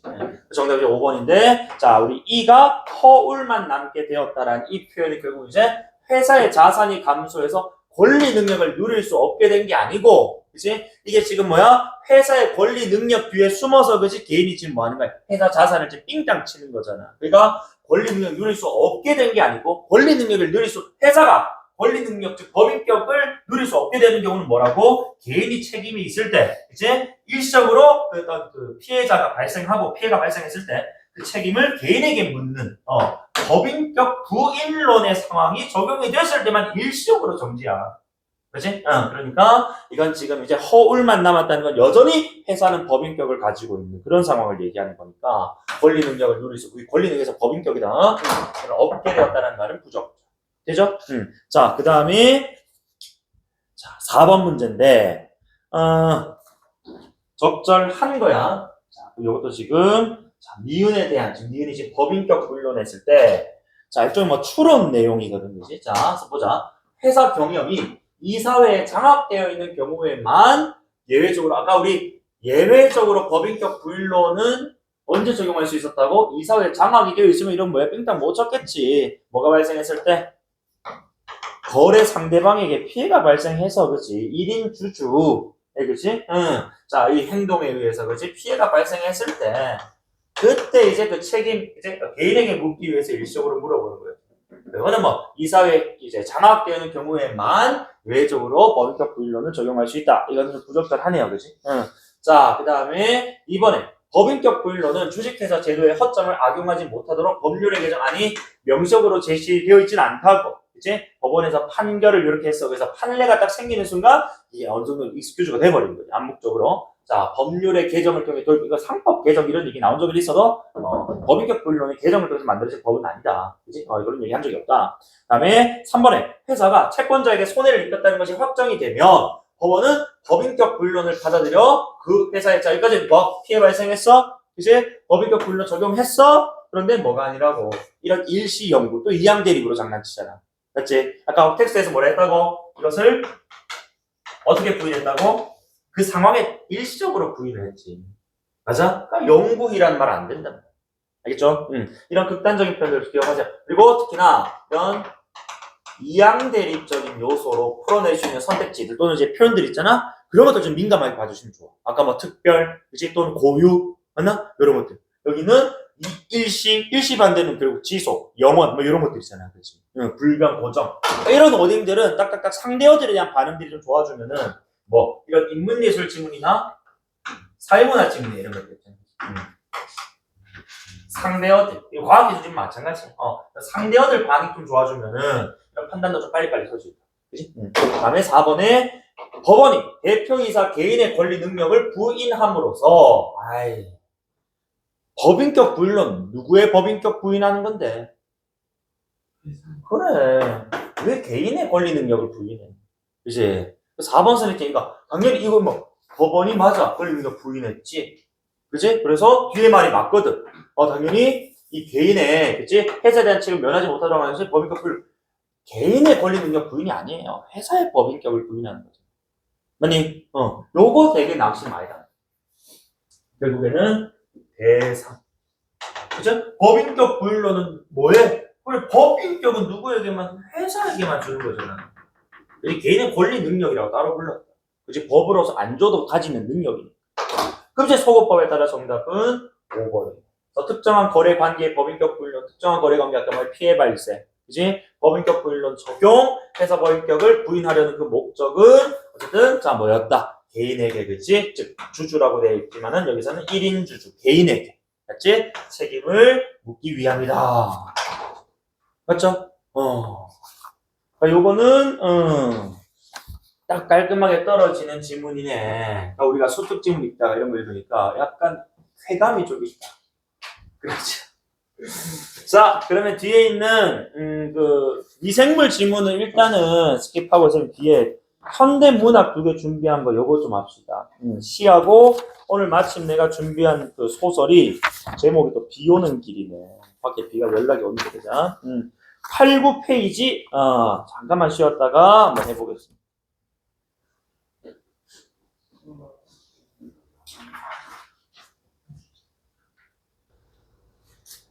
자, 그러면 이제 우리 문학 한번 해볼 건데, 비문학은 어쨌든 우리가 뭐 약간 전공법으로 뭐 이런 뭐 꼼수 이런 거 없이 그지? 본인의 피리거리, 순수 피리거리 좀 중요해. 근데 문학은 약간 야매를 좀 부릴 필요도 있다. 그지? 그래서 일단은 쌤이 문학 항상 얘기하는 게 일단은 보기 활용하고, 보기 활용해서 그렇지, 그다음 뭐 내용 정리하고, 그 다음에 소거할 거 소거하고, 그 다음에 중요한 게 얘는 아까 비문학에 대해서 문제 푸는 전략을 좀 빨리 세울 필요가 있다. 그지? 그래서 요 지금 투트랙 요것만 좀 갖춰지면은 시간도 훨씬 줄어들고, 그 다음에 이거 지금 다 안 읽어도 충분히 풀 수 있단 말이야. 그러니까 여기서 이제 어쨌든 시간은 계속해서 줄이고, 그치? 정답률은 높여주고, 요런 게 좀 돼야 돼. 물론 뭐 이게 우리 다가오는 5월 모의고사가 오늘 우리가 읽는 방법대로 잘 안 될 수 있어요. 평가원 지문이 아니니까요. 출제자가 보기를 다 쓰는 게 아니거든. 그러다 보니까 조금은 덜컥거릴 수는 있지만은 그래도 한 7할, 8할 가까이는 된단 말이야. 교육청 지문들도. 그지? 이런 일관된 방법에 따라서 우리가 지문을 좀 이제, 분석하고, 문제 풀고, 해야 된다. 알겠지? 일단 우리 뭐 시가 나오니까 뭐 매번 하는 얘기지만은 뭐 화자의 뭐제 뭐 설정, 그치? 그 다음에 그 대상 설정하고 이런 것들인데 사실 우리가 뭐 좀 거창하게 얘기하면 시는 우리 인간과 시는 뭐 소설도 마찬가지야. 인간과 세계의 관계거든. 그러니까 지금 여기 봐봐. 가작품의 제목이 지금 체전이야. 체는 몰라도 너희들 전이 밭이잖아. 그지? 그러니까 뭐 밭에 대한 얘기 같은데 결국 이 밭에 뭐야 자라는 어떤 식물들, 그지? 뭐 작물들이 나온다면 결국 그것이 지금 뭐야? 그래. 이 밭이라는 공간이 우리 인간이 살아가는 세계 터전일 것이고, 그지? 그 밭에 자라는 작물들은 각각의 개개인들, 그지? 어떤 이 생명체라고 봤을 때 거기서 과연 우리 존재들이 어떻게 살아? 이런 얘기 할 거란 말 뻔합니다, 사실은. 그지? 물론 뭐 고전시가 더 단순하지만은 현대시가 요즘 뭐 사실 뭐 성찰적인 뭐 철학적인 이런 내용들 좀 많다 보니까 어렵게 느껴질 수는 있지만은 이런 얘기들, 이런 이런 도식 딱 전제에 두고 그 다음에 보기 딱 붙이면은 이거 사실 작품 그렇게 안 어렵단 말이야. 이거는 내용들 어디에서 그 작품에서 그래 어떻게 드러나는지 확인만 하고 넘어가면 된다고. 그지? 자, 이거 너무 거창하게 할 필요, 이걸 뭐 해석하고, 그지? 뭐 해설하고 분석 이런 거는 쌤들이 하는 거고, 여러분들은 그러니까 이 선택지, 그죠? 작품하고 문제 플러스 선지 나오잖아, 그지? 얘네들의 호응 관계만, 이게 타당성만 판단하면 된다고, 그지? 맞냐 아니냐만 보면 되는 건데 여기에 자꾸 뭘 뭐 멋지게, 그지? 해석하고, 그지? 있어 보이게 해석하는 그런 태도들은 좀 날 내려놓으면 된다. 그죠? 자, 그럼 가볍게 좀 얘기를 하면서 이렇게 좀 얘기할 건데, 일단 가나 작품 제목이 체전, 그 다음에 음지의 꽃이야. 어쨌든 간에 체전 채소밭이고, 그 다음에 음지의 꽃이라고 하니까 꽃이 지금 시적 대상인 것 같은데, 그지? 자, 오른쪽에 4번 문장 보겠다는 거야. 9페이지. 그래서 보기에 따르면, 자, 생명 현상을 제재로 삼은 시는 대체로, 봐봐. 생명 현상을 제재로 삼았대. 주제, 소재, 그지? 자, 생명들의 풍요로움을 감각적 형상화. 그럼 다시 생명 현상이니까 이거 우리 고3 정도 되면 저는 현상이라 생각하지 말고 이렇게 좀 더 구체적으로 생각해야 된다. 생명 현상이란 결국 뭐야? 탄생과 소멸이에요. 그렇지? 그럼 결국 좀 뭐겠어? 자, 생명체 풍요로움이란 결국 여기서는 생성, 탄생, 여기 좀 주목하는 것일 거고. 지금 오른쪽에 생명 파괴의 현실을 극복하는 모습. 어쨌든 생명 파괴니까 뭐에? 죽음의 이미지 아니겠어? 그치? 상실 소멸인데, 근데 다만 항상 또 뭐라고? 이런 죽음에 대해서만 얘기 아닌 시는 죽음에서 끝나지 않고 뭐 한다고? 이런 죽음의 상황에서도 이걸 이겨낼 수 있는 힘, 의지, 그치? 용기, 이런 거 돼요. 어쨌든 현상 두 가지. 그리고 여기 지금 두 가지로 딱 나뉘었나? 순서대로 얘기를 했을 거거든. 그럼 이제 가나 작품 이렇게 가면 되는 거야. 그래서 밑에 봐. 자, 가는 셈이 노란색, 나는 빨간색 해볼게. 자, 가는 만물의 조화로운 성장. 그지? 만물, 이 밭에서 막 여러 작물들이 자랄 거 아니야? 그 다음에 충만한 생명력에 만족해. 자, 이런 내용들. 이건 아주 좀 파지티브한 내용이네. 그지? 다음. 자, 나는 인간의 욕망에 의해 상처와 고통으로 황폐하다는 현실, 결국 뭐게? 자연이, 그치? 또는 생명력이 죽어가는. 그치? 상실, 소실되는 그런 상황에서도, 자, 강인한 생명력이 피어나는, 자, 강인한 생명력이 피어나는 두 글자 뭐야? 극복. 그치? 딱 범주 딱 맞추면 된다. 맞아? 자, 그렇게 변화해 간다. 그래서 이러한 두 양상은 표면적으로는 생성, 죽음이라는 것이, 자, 차이를 보이지만, 어쨌든 궁극적으로는 어우러져 살아가는 모습을 보여준다. 그치? 결국에 봐. 그 가작품 대놓고 지금 이제 뭐 한다고? 조화롭다라고 얘기해. 그런데, 자, 나작품에서는 생명력이 좀 피어나는 공간들 속에서, 그치? 이렇게 좀 함께 힘내서, 그치? 버텨고, 이겨내는 모습이 드러난단 말이야. 공통적인 내용을 지금 보여주고 있다. 그러니까, 표현상, 그치? 자, 좀 다를 수는 있지만은, 내용상은 유사하다 이렇게 보는 거예요. 그럼 밑에, 자, 내가 지금 가와 나로 지금 구분되어 있으니까 가부터 한번 쭉 먼저 볼게. 자, 봐봐. 1번에 가의 한여름은 하고 이건 좀 시연이니까 그래서 이제 생명체들의 풍요로움이 감각적으로 드러난다. 그럼 너희가 한여름만 보고 딱 안 느껴지면 한여름 사실 어때? 풀이 막 우거지고 그지 막 자란단 말이야. 그럼 채소밭이니까 이 한여름이라는 계절 적어도 가을이거나 겨울이 아닌 이상 그치? 이런 작물들이 이렇게 막 싱싱하게 자라는 모습을 떠올릴 수 있다면은 이거는 감각적 형상화라고 볼 수 있단 말이지. 이해돼? 다음 울타리는 만물이 함께 살아. 아무래도 이 울타리 안에 그지 뭐 이렇게 울타리로 이렇게 밭이 쳐져 있을 것이고, 그 속에서 그지 함께 살아가는 모습. 그러니까 다만 이런 울타리 또는 한여름 이런 특정 시어들만 봐서는 내가 이런 뒤에 있는 내용들의 그지 설명 부분이 맞아 안 맞아 헷갈릴 수 있으니까 그런 굵은 글자 나오는 부분 가서 살짝 읽어보면 돼요. 그래서 한여름 체전으로 가봐 1년 봐봐. 그 다음에 수여름 들이온 몇 그릇 옥수수, 그다음 가지, 고추, 오이, 토랑 그리고 울타리에 덤불이로 넝쿨 사이까지. 그게 지금 뭐 감각적으로 그치? 지금 열고 묘사하고 있고. 그다음에 함께 살아가는 것들 역시 열고 묘사하고 있단 말이에요. 딱 익숙해지는. 넌출은 맥락상 봐봐. 덤불을 이룬 넌출이잖아. 그럼 넌출이란 단어 우리 평상시 안 쓰더라도 쌤이 아까 읽을 때 넝쿨이라 읽었었거든. 그치? 덤불이 나왔으니까. 그래서 어우러진 생명체들이 현실의 삶에 자족하게 되는 이라고 되어 있는데 그치? 넌출 사이로 반질반질 윤기 돌고 크고 작은 박임 호박들 그저 그냥 산대로 살고 있단 말이야. 그거 현실의 삶에 자족이란 만족이지. 그치? 자, 그 다음에 4번에 그늘은 만물, 그러니까 그늘만 딱 놓고 보면은 약간 음지 느낌도 나고 그치? 어두우니까 부정적으로 생각할 수 있지만은 전체적으로 아까 우리가 보기에서 지금 빌드업 하고 왔다고. 이 작품은 어우러지고 좋아하고 그치? 생명력 넘친다. 그래서 그늘은 성장 이뤄가는 배경으로. 그럼 봐봐. 그늘 나오는 장면. 마지막 3연, 2연. 자, 봐봐. 나비가 신방 오고 풍뎅이 찾아오고 잠바자리 왔다 가고 바람결이 스쳐가고 그늘이 지나가고. 이거 지금 다 뭐 하는 건데? 그래 이렇게 지금 작물들이 생장하면서 거치는 그지? 또는 만나는 자연물 아닙니까? 그러니까 이루어가는 배경 자연물이라는 의미는 익스큐즈란 말이지. 그늘을 우리가 단순하게 그냥 부정으로만 생각했다면은 호응이 안 되겠지만 저는 맥락만 딱 봐도 그치? 딱 된다. 그 다음에 가의 비는 생명의 당연히 이거 지금 요 정도까지 왔으면 이 비도 지금 시련 고난이 아니고 뭐겠어? 촉촉하게 땅을 적셔주니까 잘 자라게 만들어주는 그런 것들 아니겠느냐. 그 가와 관련해서는 익스큐즈가 돼야 돼.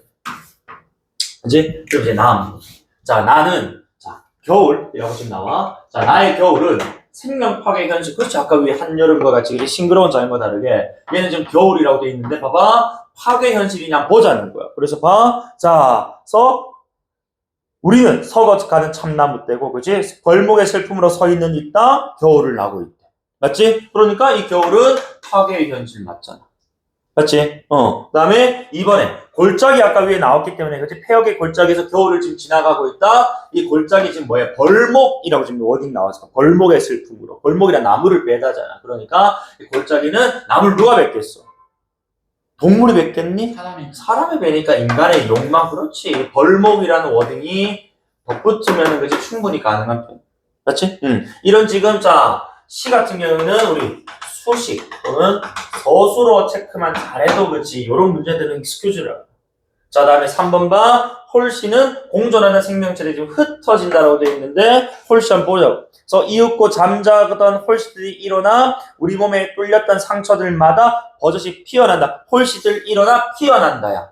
그치? 홀씨들은 생명체들이 그치? 흩어지게 되는 것이 아니고 오히려 지금 뭐한다고 상처를 보듬어 채워주는 그런 존재 아닙니까? 흩어지는 그치? 그런 내용이 아니란 말이야. 맞지? 이렇게 가야 돼. 자, 다음 4번 볼까? 자, 그래서 음지라는 워딩만 넘겨보면 역시 그늘이랑 비슷하게 나쁜 것처럼 보이는데 다만 아까 제목이 뭐야? 음지의 꽃. 그치? 그리고 꽃은 우리 어울리는 서술어 뭐 있어? 버섯 적고. 서술어.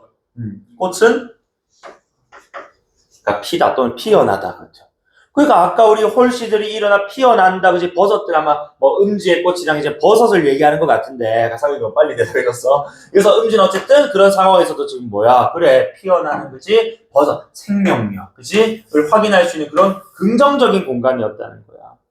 이해되나? 그래서 요거 음지 보고 그 고통 아니잖아요. 그러니까 극복 아니잖아요. 이렇게 해버리면 안 된다는 거야. 그지? 수식어나 맥락들 좀 잘 보면, 그지? 아까 그리고 홀씨들 일어나 피어난다. 이 구조를 지금 가져왔다면은, 이미 지금 음지는 긍정적 공간이다라는 오케이가 떨어져야 된다. 그 다음에 5번에, 자, 소나기는 황폐하는 현실에 역시 생명력을 표현한다. 그래서 보니까 소나기처럼 피어나잖아. 그지? 그럼 마구잡이 피어나는 거야, 생명력들이. 그러니까 여기는 황폐하다는 현실에 그지? 생명력을 황이 불러일으키는. 그치? 또는 비유적 표현이기도 하고. 맞지? 딱 정답 5번. 훨씬은 그지? 흩어지는 것이 아니고 오히려 이런 고통을 이겨내고 있는 거지. 자연물의 모습. 이렇게 가야 된다. 이해됩니까? 그러니까 이게 지금 씬을 안 읽어도 굵은 글자 전후로 해서 그렇지 한두 줄 정도만 더 읽어도 충분히 풀린단 말이야. 그리고 여기서 이미 뭐 했다고 빌드업 쳤거든. 봐봐, 내가 왜 항상 보기 보고 문제를 역세우는지. 자, 1번에 지금 공통점 물어봐. 그지? 그러면 자 2번 선택지에 동훈아 비관적 태도라는 말 들어갈 수 있나?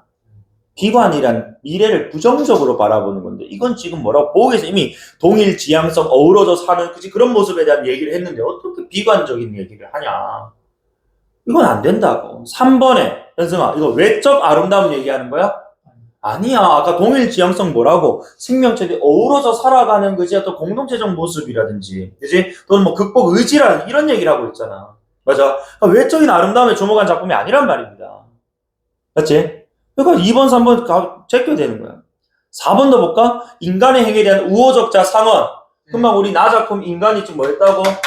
벌목, 그지? 막 폐역에 앞서서, 그러니까 인간의 욕망 투영된 장소라면 인간의 행위를 우호적으로? 그래, 우호적으로 보면 안 되지. 비판적으로 보는 거지. 그렇지. 그럼 이미 2, 3, 4번은 제끼고 가는 거야, 얘들아. 안 그래? 그 다음에 5번에 장소에 대한 부정적 인식을 심화? 심화? 아니, 지금 뭐에 가는 장소 계속. 그늘과 음지, 이루어져가고 극복하고. 맞아? 조화를 향해 가는 공간들 아니야? 그럼 이거는 부정적 인식 심화가 아니죠. 되니? 정답은 이제 1번에 1번 선택지밖에 없잖아. 긍정적 인식 바탕으로 예찬적 태도, 생명력을 보여주는. 맞지? 1번 딱 떨어지는 것이고. 그 다음에 2번 문제 이제 기억부터 미음 있지만 어느 정도 우리 뭐 했다고? 그래, 이미 보기를 통해서 밑그림 그리고 왔단 말이야. 그래서, 자, 봐봐. 이것도 지금 인덱스 5개짜리니까 실시간 풀면 되거든. 자, 봐봐. 2번에 1번 서리지 보면은, 자, 가보아라. 그리고, 이게 반복됐다니까, 이게 수러 자리네. 그래서, 행의 마지막 부분들 한번 봐. 가보아라. 그리고 이연 첫머리 또 가보아라 되어 있거든.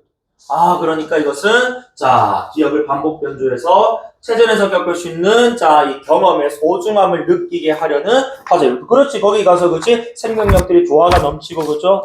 말 그대로 이제 막을 피어있는 그런 모습을 보아라, 이런 뜻이겠지. 그래서, 요거는 경험의 소중, 이제, 반복 변조, 오케이. 경험 소중, 오케이. 그 다음에 2번에 니은인데, 자, 니은 보니까 지극히, 그치?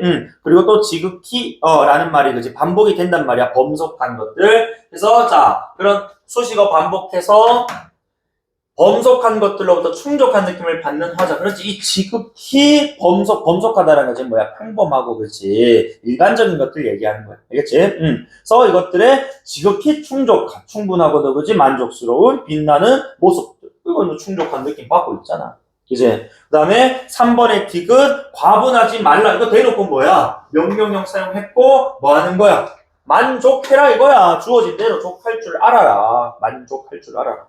아니, 자, 그러면은 4번 선택지. 이같이 많은 손님들은 맥락상 지금 누구 아까 위에 나비, 풍뎅이, 그늘과 같은 함께 이렇게 작물이 열리기까지 함께한 자연물들이잖아? 맞아? 그러면은, 자, 사물들 인격화 손님 오케이. 극진한 축복과 은혜와 지금 대비되느냐? 아니, 극진한 축복과 은혜 역시 지금 뭐야?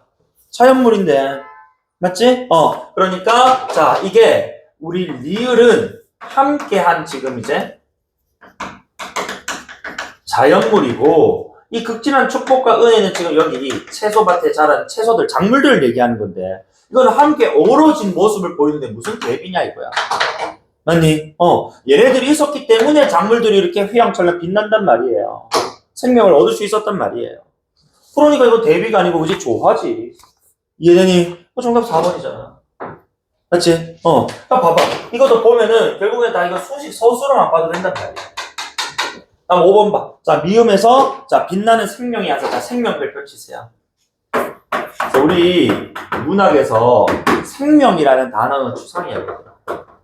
시간, 또 생명도 다 추상이. 쌤, 생명체, 우리가 지금 눈으로 그런 생명의 체를 붙여줬기 때문에 우리가 또 사물로서, 그지? 몸으로서 보는 것이지. 생명이라는 요 가치 자체는요, 추상입니다.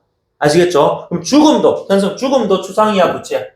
죽음도 추상인 거예요, 얘들. 알겠지? 그래서 죽음, 추상과 같은 이런 것들 있잖아요, 그치? 관념이, 그리고 추상이다, 라고 하는 말이 맞는 거야, 알겠지? 그런 것들, 근데 여기서 빛나는 생명이라고 했으니까, 구체화한 거지, 관념을. 이해되나? 요거 이제 약간 개념어적인 필요가 좀 돼. 접근이 필요했고, 어쨌든, 목숨의 유혈과 천지와의 화합이 이루어진. 그럼 요거 지금 뭔데? 이게 지금 바로 목숨의 유혈과 천지와의 화합이 이루어진 대상이니까 지금 다른 뭐야? 자연물들이겠지 뭐. 이제 화합의 대상. 앞에서 목숨의 유혈은 뭔데요? 어제 뭐 뜨거움이 있고 뭐 그런 거겠지, 그치? 열정이 있고 뭐 이런 거. 생명력 이렇게 목숨이라고 되어 있으니까 유혈 몰라도 생명력이 있는 무언가 이렇게 읽으면 되지 않겠느냐? 목숨이니까. 그래서 어쨌든 자 이건 지금 자 와서 보아라라. 어쨌든 이렇게 지금 생명을 빛나는 이런 식으로 생각을 했으니까 이것은 대상에 대한 화자의 주관을 이제 생각을 표현하고 있는 것이다. 이제 반응이다. 뭐 긍정 예찬. 당연히 이것도 지금 아까 어디에서 그래 몇 번 문제야. 1번 문제에서 두 작품의 공통점이 그치 대상에 대한 지금 예찬적 태도로 얘기했기 때문에 그래 생명력이지. 이제 가득 찬 채소밭을 보면서 그와 함께한 자연물들을 생각을 하면서 예찬을 하고 있다. 딱딱딱 떨어진다.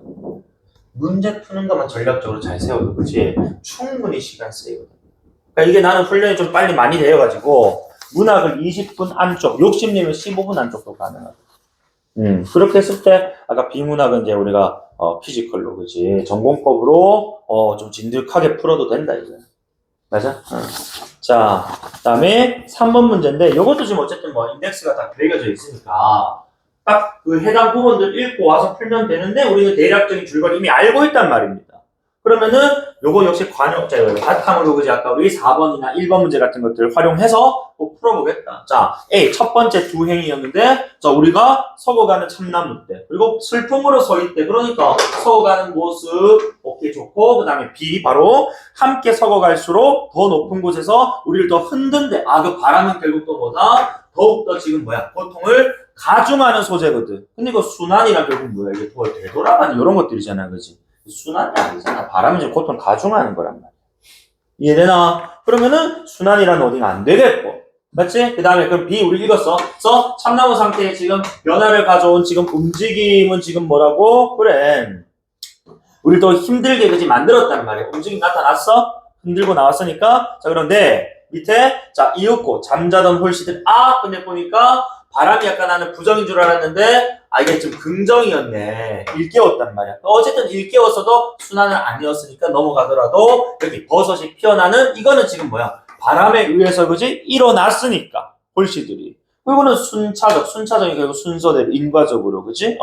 그리고는 순환적 관계의 형성. 바람에 의해 움직였고 홀씨 일어났고 피었고. 이건 짚고 가면 끝인 거야. 이걸 왜 다 읽고 있냐?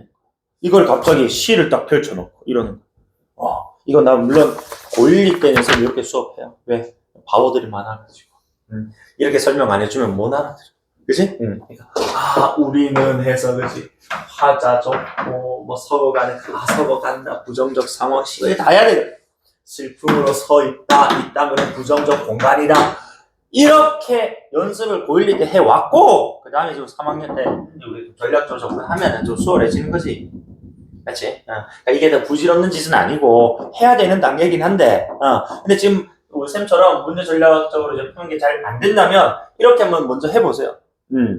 보기 바탕으로 해서 여기 지금 흰색으로 표현한 것도 있잖아. 슬픔, 있다. 그 부정적 상황에 처해 있고 폐역인 모르겠어. 검색 한번 해볼게. 골짜기에서 소력에 기댄 채 겨울을 보낸다. 그래, 이 땅이 그지? 골짜기라고 봤을 때 그죠? 소력에 기댄 소력에 지금 뭐하고 있어? 의지하고 그지? 이렇게 지금 지탱하고 있다고. 힘든 사람들끼리 이렇게 힘을 모으고 있는데 이 겨울이라 또 추운 계절이니까 그지? 이게 쉽지 않은가 보다. 이렇게 생각도 하잖아.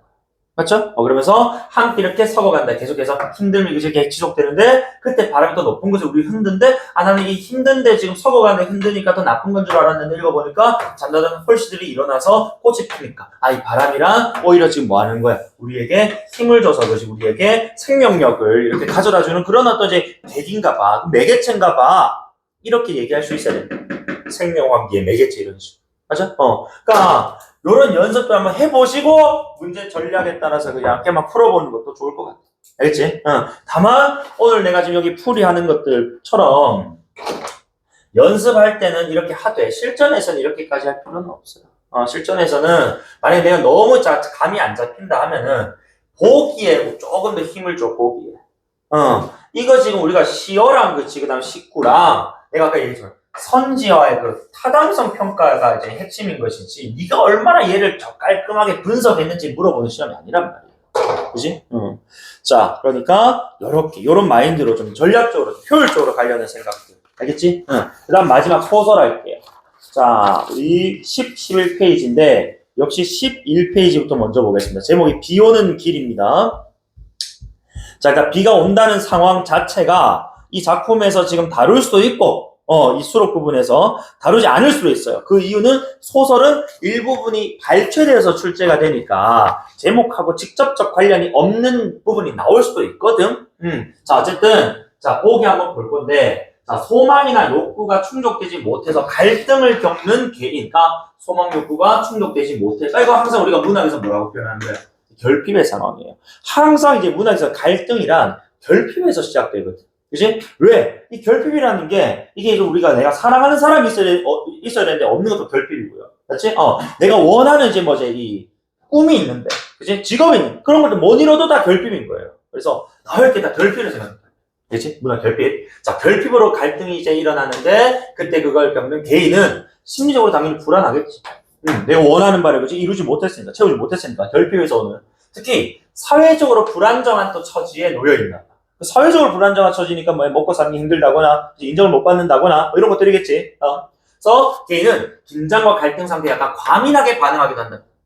자, 그러면서 현실 적응하는데도 또 어려움을 겪게 되는 사회적인 부적응의 또 모습도 나타나. 이 과정에서 또 역시 불쾌감, 고독, 우울, 불면과 같은 심리적 불안 증세도 표출 드러난다. 그럼 이것도 어디 구절마다 등장하겠지. 확인하면 된다. 이 같은 증세를 보이는 또 개인은 불안을 야기하는 요소를 차단하기 위해서 목적, 자, 자기만의 세계에 오히려 더 빠져들려고 한다.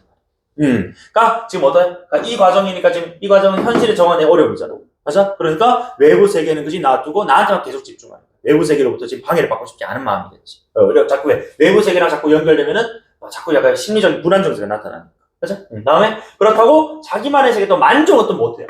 일단 기본적으로 지금 뭐한 상태야? 결핍의 상태, 불안한 상태이기 때문에 그지 자기한테 몰두한다고 해서 그것이 해결되지는 않을 거란 말입니다. 그러다 보니까 어디로 간다고? 타인의 다른 사람의 삶에 대한 관심과 실망을 오가는 그러니까 이중적 관심, 그치? 감정을 드러내고. 다만 이게 근데 플러스 아까 발문에서 기억부터 미음이라고 했단 말이에요. 요건 또 다시 실시간으로 풀어도 되고 또는 지금 바로 풀고 싶으면은 뭐 하면 돼? 요 기억, 미음, 앞, 위아래라고 하자. 위아래 한두 줄 더 추가해서 읽어주시면 됩니다. 그래서, 자, 1번 소리점 봐봐. 자, 기억은 하고 꺼멓게 자, 다시 미안해. 자, 기억은 2년 내로 구하여도 얻지 못하는 신원 보증인을 다시 국내다. 신원 보증이라는 게 결국 내 신원이 결국 내 직업이나 내가 어떤 성장 과정 뭐 이런 것들이거든. 이제 나 정보야. 내 정보에 대한 보증인을 구하지 지금 다시 궁리하여 본다는 것은 2년 동안 못 구해지겠냐는 거야. 내 신원을 보증해줄 사람이 있다 없다?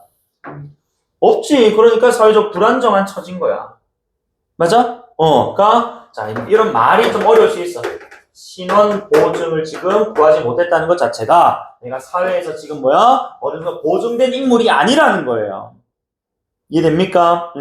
자, 그 다음에 2번에 니은 자신이 의심을 받는다고 생각하고 있거든. 그래서 봐봐 니은 보니까 취직한 첫날부터 지금까지 하루도 변함없이 자기를 감시하는 주인의 꾸준한 태도에 꾸준한 불쾌로 대놓고 얘기하는데 그치? 2번은 이렇게 익스큐즈야. 그 다음에 3번의 디귿에서는 자신의 세계에 만족하지 못하는 병기 타인의 세속적 삶에 관심을 갖고 있다. 그럼 디귿도 한번 보자고. 자, 디귿 보니까 신문 외에 활자와 관련이 없이 살아갈 수 있는 그들의 생활이 부럽도록 경쾌한 것 같았다. 그러니까 지금 요거는 그들의 삶이 부럽기도, 어쨌든 간에 지금 요게 자신의 세계에 만족하지 못하니까 타인의 삶에 관심 가진다라는 얘기 나왔거든, 그지? 이것도 지금 3번가 그들의 삶이 오히려 지금 부럽다라고 얘기를 했으니까, 그지?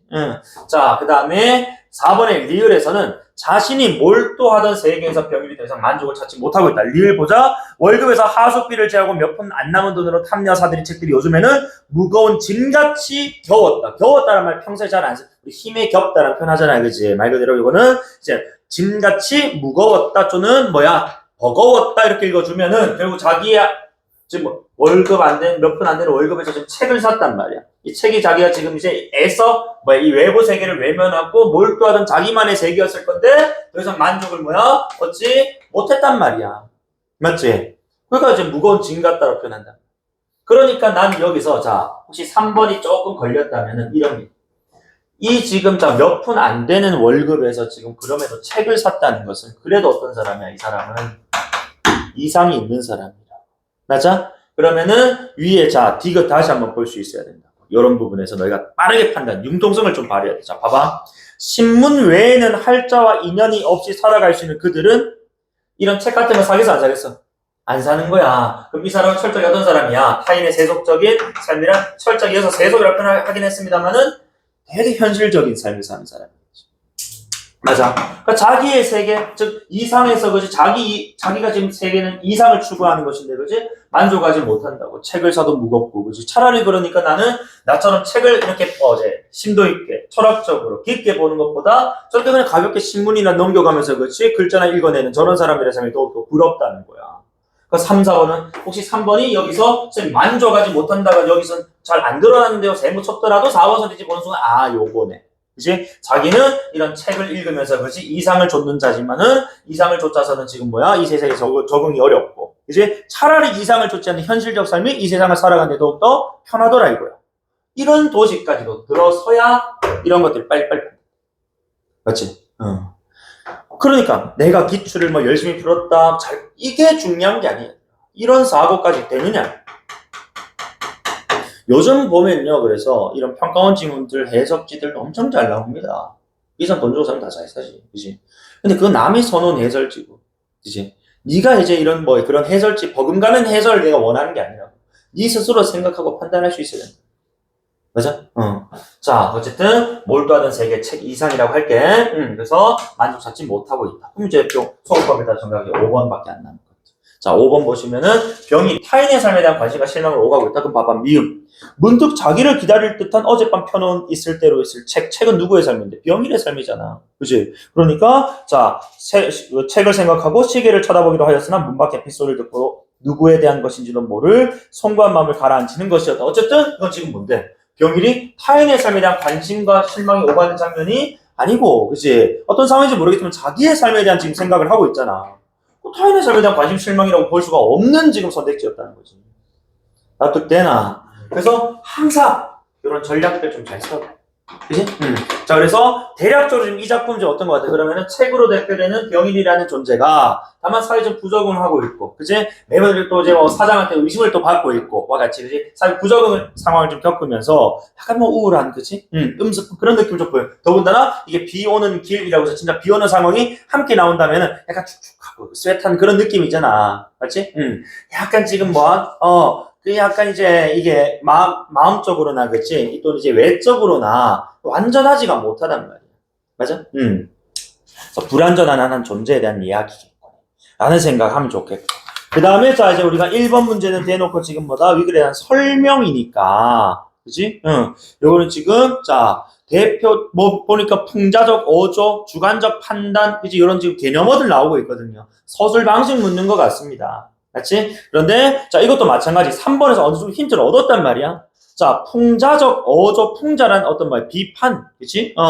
부정인데 이 작품은 지금 철저하게 처음부터 끝까지 우리가 기억부터 미음 순서를 쭉 읽었을 때 3번 문제 풀기 위해서 이건 지금 우회적으로 세태를 비판하는 게 자기 삶에 대한 어떤 부정이라든지, 그치? 회의, 그치? 내적 갈등을 보여주고 있잖아. 세태 비판 X. 그치?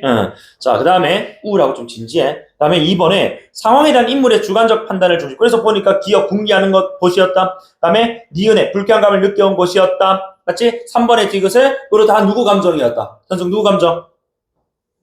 병일이라는 거지. 인물의 그지 주관적 감정들이 그지 위주로 나오고. 그럼 일단 정답은 바로 2번 찍게 되는 거예요. 맞죠? 우리가 1번 선택지면 봐도 이미 2번이라고. 맞지? 응. 또는 나는 이게 어렵다면 중략까지만 읽고 끊고 와서 풀어도 됩니다. 지금 소설은 뭐가 있기 때문에 우리 소설은 중략분이 때로 안 나올 수도 있지만은 이렇게 중간에 끊어서 가면 훨씬 더 좋다. 맞지? 중략이 있거나 없거나 어쨌든 끊고 와서 그치? 뭐 1번, 뭐 2번 문제 같은 것도 푼다거나 그치? 응. 뭐 2번 같은 경우에는 이것도 뭐 인덱스로 풀면 되겠지. 이게 실시간으로 그치? 자, 그 다음에 3번 이미 풀었을 것이고 그죠? 4번째 방 나오니까 그치? 이 지금 하숙방이라는 게 그치? 지금 이게 중략 이후 장면에 나오니까 이건 중략 이후로 읽으면 풀면 되겠다 하면 되는 거거든. 그치? 자, 그 다음 다시 3번은 인물의 과장된 말과 행동 과장되었다라는 건 지금 이거 철저히 지금 뭐야? 사실적인 것 같아. 그치? 그 다음에 4번에 자연에 대한 감각적인 묘사를 좀 환상적 분위기 밑줄. 환상적 분위기란 어때? 비현실적인 거예요. 그치? 그런데 이거는 지금 보면은 이제 뭐 하고 있어? 지금 뭐 보니까 뭐 궁리 생각해보고 불쾌한 감정 느끼고 생각들 위주로 지금 진술이 되는 것이지 환상적 분위기는 아니에요. 되게 현실적이고 좀 칙칙해. 맞죠? 그 다음에 5번에 빈번한 장면 전환. 자, 빈번한 과로. 자, 1번에 5번 선택지. 빈번한이라는 말을 쌤 이거 매 수업 때마다 뭐 나올 때마다 얘기하는데 우리가 이걸 구체적인 숫자로 표현할 수는 없어. 다만 적어도 한 번 또는 하나의 공간에서 또는 시간에서만 일어나는 이건 빈번하다 할 수 없단 말이야. 근데 이 작품 지금 보면은 대놓고 지금 뭐야 보니까 하숙방, 뭐 사진관 또는 뭐 아까 우리 그 주인 얘기하는 거 봐서는 거지 뭐 회사라든지 이런 게 나올 것 같고요. 그러니까 이게 장면 전환까지는 오케이야. 그러니까 한두 번가 빈번하게라는 건 장난 안 친다. 알겠지? 너무 낚이지 마. 그러니까 장면 전환이란 다시 장면이란 시공간이라고. 그런데 인물들 사이에서 조성된 긴장감. 이건 지금 뭐 3번 문제 보기를 봤다면 이건 인물의 무슨 갈등이야? 그래. 근데 인물들 갈등이니까 외적 갈등 얘기하는 거잖아, 그지? 그러니까 이거는 아니라고 내적 갈등, 그지? 응. 이렇게 할 수 있게. 응. 그다음에 2번 문제 실시간으로 푼다고 했어. 이것도 이제 보면은 꺼멓게 멍들기 시작한 이 거리가 지금 보니까 멍들기 시작한 거리라고 돼 있잖아. 스몰레이, 그지? 그러니까 멍들기 시작했다. 멍들지 않았었는데 이제 멍들기 시작, 변화하고 있다. 1번 이렇게 되지. 그다음에 2번 B번 소사와 급사와 서사 이런 말들 처음이야. 그런데 위에 앞뒤로 한번 보라고. 자, 등이 있단 말이야. B의 앞에. 그치? 그러니까 등 이꼴 결국 뭐야? 등이란 표현은 자 봐봐. 앞뒷말이 뭐 한 거라고? 같은 거라고. 결국에. 그치? 그러니까 요거는 앞에 보니까 마루 쓸고 훔치고 요 훔치고는 이제 바닥을 닦다 이런 개념이지. 그다음에 손님에게 차 점심 내주고 편지 쓰고 장부 정리하는 이런 허드렛 일. 그치? 그러니까 2번 선택지 명일이 사무실에서 하는 반복적인 허드렛 일이다. 맞지? 자, 오케이, 좋아. 그 다음에 3번의 시는 지금 보니까 자, 중략 이후 장면인데 이 지루한 장마는 언제까지나 계속할 셈인가 하고 중얼거렸다라고 얘기를 하잖아. 그치? 그러니까 지루한 장마라고 되어있어. 지루함을 더해주는 요소. 맞는 설명일 것이고. 그 다음에 D. 자, 보니까 수없는 빗발에 씻기며 서 있는 누각을 박쥐조차 나들지 않았다. 라고 지금 되어 있거든? 그치? 그러니까 4번 선택지에 노동에서 벗어난 병일이 나의 시간을 보내는 곳이다? 아니구나? 혹시 생각나서 돌아볼 때에는 수없는 빗발에 씻기며 서 있는 누각을 박쥐조차 나들지 않았다? 혹시나 생각나서 돌아보는 것이지 본인이 갔다고 하진 않았거든. 4번은 그치? 나의 시간 보내는 곳이 아니라 그냥 스쳐 지나가는 풍경일 뿐이었다. 4번 지켜야죠. 맞아? 그러니까 전공으로 풀면은 실시간 풀어도 됩니다만은 이런 5개짜리 인덱스는 앞이 한두 줄 정도만 더 읽어도 충분히 나온답니다. 그럼 4번 보세요. 하숙방 해서 그치? 사진관이라는 공간에 대한 지금 얘기인데 어쨌든 자 봐봐 하숙방 박스 나와 있는 제 부분을 간단하게 좀 보면은 그 단락만 그 문장만 좀 읽을게. 자 봐봐 모기 소리와 빈대 냄새와 반들거리다가 새참이 뛰어오르는 벼루기가 기다릴 뿐인 바람 한 점 없는 하숙방이니까 어떤 곳이야? 되게 힘들고 고독하고 쓸쓸하고 그치? 또 비참하고 또는 뭐 가난하고 이런 공간 아니야? 음습하고 장마니까 더욱이 뭐야? 되게 지금 눅눅하고 그치? 막 곰팡이 냄새나 막 그럴 것 아니야. 그러면서 반응 한번 해봐야 된다. 1번 선택지 병일이 자신을 대면하는 고독한 곳. 그래. 그치? 그 다음에 2번에, 자, 쌤 왜 사진관 안 보는데요? 내가 항상 이런 문제 풀 때마다 얘기도 하는 게, 제발, 이런 것들, 두 공간을 같이 보려고 하지 말고, 하숙방이면 하숙방 딱 축으로 뭐 하라고? 일단 쫙 그치? 1번부터 5번까지 가라.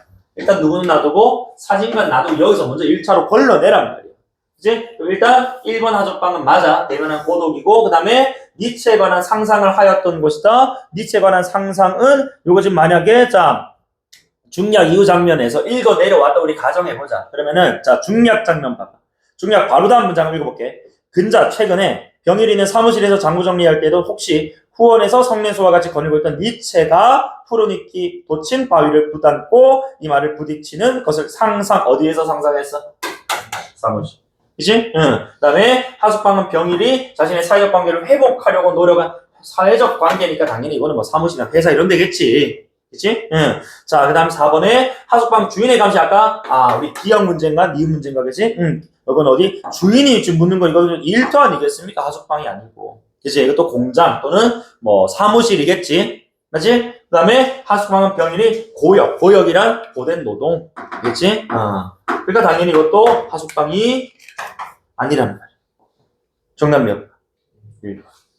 그러니까 이게 지금 필요한 부분들만 딱 읽어도 쌤 저는요 처음부터 끝까지 읽어야 좀 수라가 잡히는데요. 그렇게 해서는 시간을 확보하기가 좀 어렵다. 그래서 보기 보고 큰 그림 그려놓고 1번 문제 같은 것들 뭐 같이 풀어주면 좋다 이겁니다. 다 안 풀리더라도 한 두세 개는 소거될 거란 말이에요. 그 다음에 2번 인덱스 문제, 4번 특정 공간 문제 이런 것들은 읽으면서 풀어도 충분하다. 다만 그 읽음을 여러분들이 이제 느긋하게 감상하는 것이 아니고 이제는 뭐 해야 된다고? 내가 이 지문을 읽으면서 풀어야 될 문제들을 생각해주면서 읽어줘야 된다. 맞지? 그래야 빨리 풀리는 거야. 갑자기 뭐 이게 비 오는 길인가? 비 오는 장면이 나올까? 씨발 오늘 비가 오는데 맞지? 어떻게 비가 와? 이 지랄하겠지. 되느냐? 그치?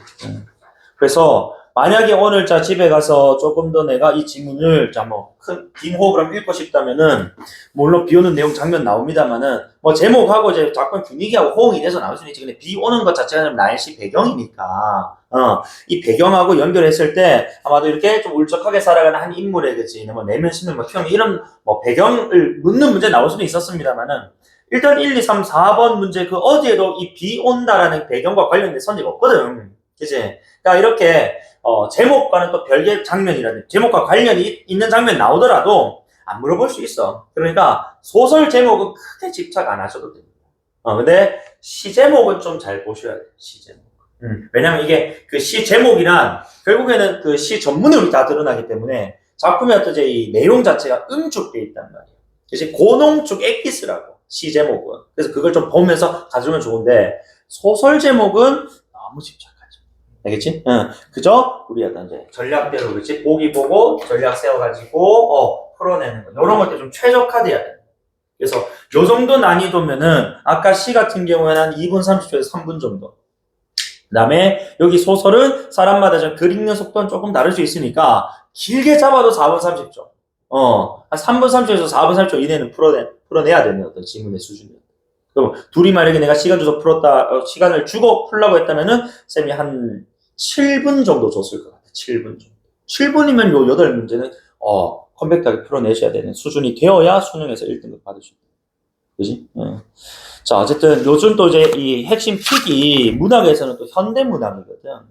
고전문학 솔직히 조금 뭐 좀 단순하고 요즘 이제 예전처럼 막 고어 옛날 말들 그치 뭐 중세편들 이런 거 거의 다 제외해고 줘버리니까 읽기도 수월하고 내용도 단순해서 뭐 좀 편한 느낌이 있어. 그런데 현대는 뭐 이것처럼 지금 막 사색의 단장 뭐 잠겨있는 주인공이라든지 그지 우울한 불안 뭐 내면 이런 것들 있잖아. 이런 것들에 대해서 이제 막 이제 깊게 다루다 보니까 조금 이제 뭐 버겁게 느껴질 수가 있고 그다음에 현대시도 마찬가지. 그러니까 이게 요즘 우리말이지만 오히려 요즘 우리말 읽기가 더 어려운 것 같아. 이제 그 고전시가보다. 그렇지? 그래서 현대 반응이 좋아야 문학 점수가 어느 정도 안정적인 확보가 됩니다. 알겠지? 시간 배분도 좀 잘해주셔야 될 것이고 오랜만에 또 모의고사 수업 한번 했는데 다음 주 목요일에 모의고사 칩니다. 치는데 뭐 시험 또 이제 금방 또 친 학교 또는 시험 또 앞두고 있는 학교도 있단 말이야. 그래서 이 5월 모의고사 시험 친 학교들 친구들은 이거 한번 다시 점수 좀 올려봐봐. 뭐 좀 이제 만족스럽지 못했다면 그지? 상위 열심히 한번 해보고 내신도 하고 그지? 자 오늘 고생했고 다음 주 주말 수업도 쌤이 또 안내 드리겠습니다. 그래서 일단 쌤이 다음 주까지는 토일 이렇게 문학 독서 나눠서 해야 될 것 같아요. 다음 주 말까지 시험 대비에 있는 학교가 많기 때문에 그래서 토일 나눠가지고 쌤이 수업 안내 문자 보내드릴게요. 맞춰서 와주시면 됩니다.